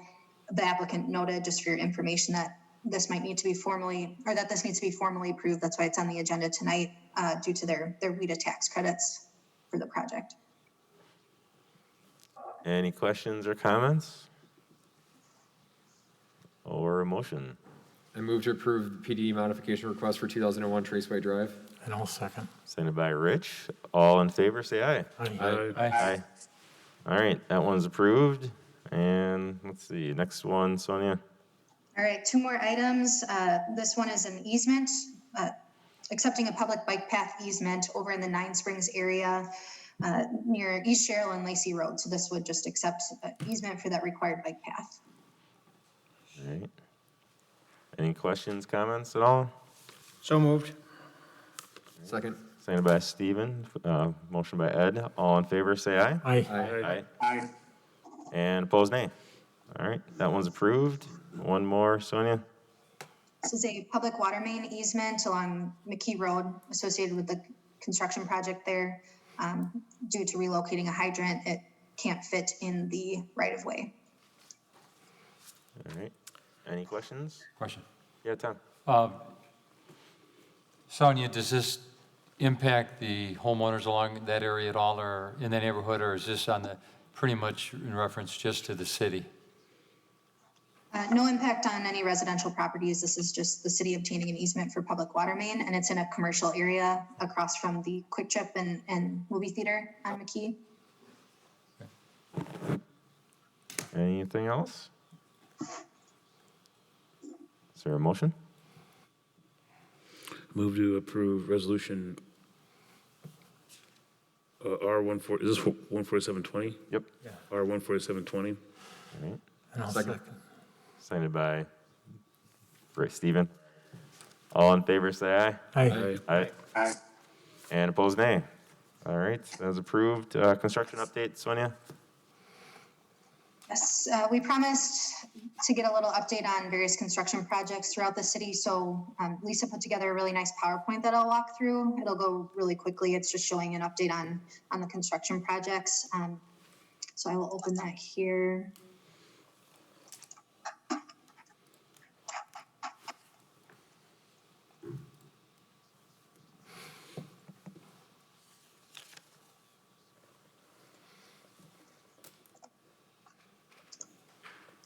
Please feel free to interrupt with any questions or clarifications. I'm going to go through this really quickly just to give you the update. So the Sub-Zero Design Center on Seminole Highway across from the North Stoner Prairie neighborhood, that's expected to be completed of spring next year. The rendering is shown here, the 220,000 square foot design center and in progress under construction. Promega Manufacturing Center, just down the road on Sub-Zero Parkway. Anticipated completion is summer of next year. Rendering compared to construction in progress. Race Day Events does have their occupancy permit. This is also in that same neighborhood on Sub-Zero Parkway. And we have the rendering, 13,000 square foot warehouse and office with the final construction. Hop House Brewing is very excited to open on September 1st of this year, rendering 10,000 square foot brewery, followed by construction in progress. The Quarry Ridge Retirement Community is in Orchard Point, Lot 12. This was the higher end luxury development proposed by Cameron, and this is 130 unit senior living facility. Anticipated completion is next spring. Footings and foundation are underway, and I don't have a different rendering there, so no issues. Discovery Storage is the vertical storage project proposed by Dan McCoy. This is Supreme Structures is doing this project as well. They did Race Day Events in Hop House. We have the rendering, and the site has been cleared with footings and foundation underway. The Phoenix headquarters is over in our Smart Code neighborhood. Anticipated completion is still this fall. 47,000 square foot manufacturing facility, rendering shown on your screen, followed by construction in progress. Marianne McKenzie with her barn, agricultural entertainment barn and ag processing area. The anticipated completion for this renovation is still this fall. This one's pretty interesting to see the rendering compared to construction. It's very close, looks nice. I drove by that the other day. And a lot better than it looked before. Mm-hmm. Yep. The Juice Plant Bowman Dairy redevelopment, really a big impact on Fish Hatchery Road. Estimated completion and occupancy is next summer. Commercial tenants, there's enough room for up to 5 tenants, but so far we've only heard of the one confirmed tenant, which is Venture Capital, the developer, and their offices would be located on the south end cap. And then on the other end of on Fish Hatchery Road, on the north end, is our Park Bank redevelopment. Anticipated completion is next summer. The old building there has been demolished and construction's underway. And then finally, Public Works construction projects. I don't have a lot of detail or any photos or anything really more on this, but Fish Hatchery Road, of course, is the full reconstruction. McKee Road has the full reconstruction as well. Central Park Place is underway in our Uptown Smart Code area. East Sherrill extension, East Sherrill improvements, as well as the Fahey Glen extension near the City Hall campus is underway. Lacey Road from Seminole Highway to Fitchburg would be constructed next year. The exact design of the intersection is to be determined there, whether that will be a roundabout or a signalized intersection. And then another large project coming up with the Sain Road reconstruction design will occur next year, and that reconstruction would be from McCoy to Lacey. And then finally, some other projects. Mariposa, the daycare in our Terra Vista neighborhood, does have their occupancy permit and is completed. The Forest Edge Elementary School for Oregon School District also has their occupancy permit. CertCo truck maintenance facility on Spoke and Sprocket Drive opened this spring. We had the Highline Senior Apartments on Fish Hatchery Road also obtain occupancy this spring. And the Promega R&D facility on East Sherrill Parkway is still under construction with completion anticipated this fall. We also had the approval of the new 120 or 125, I don't remember the exact number, telecommunications tower on South Fish Hatchery Road. That was approved and they did pull permits in June.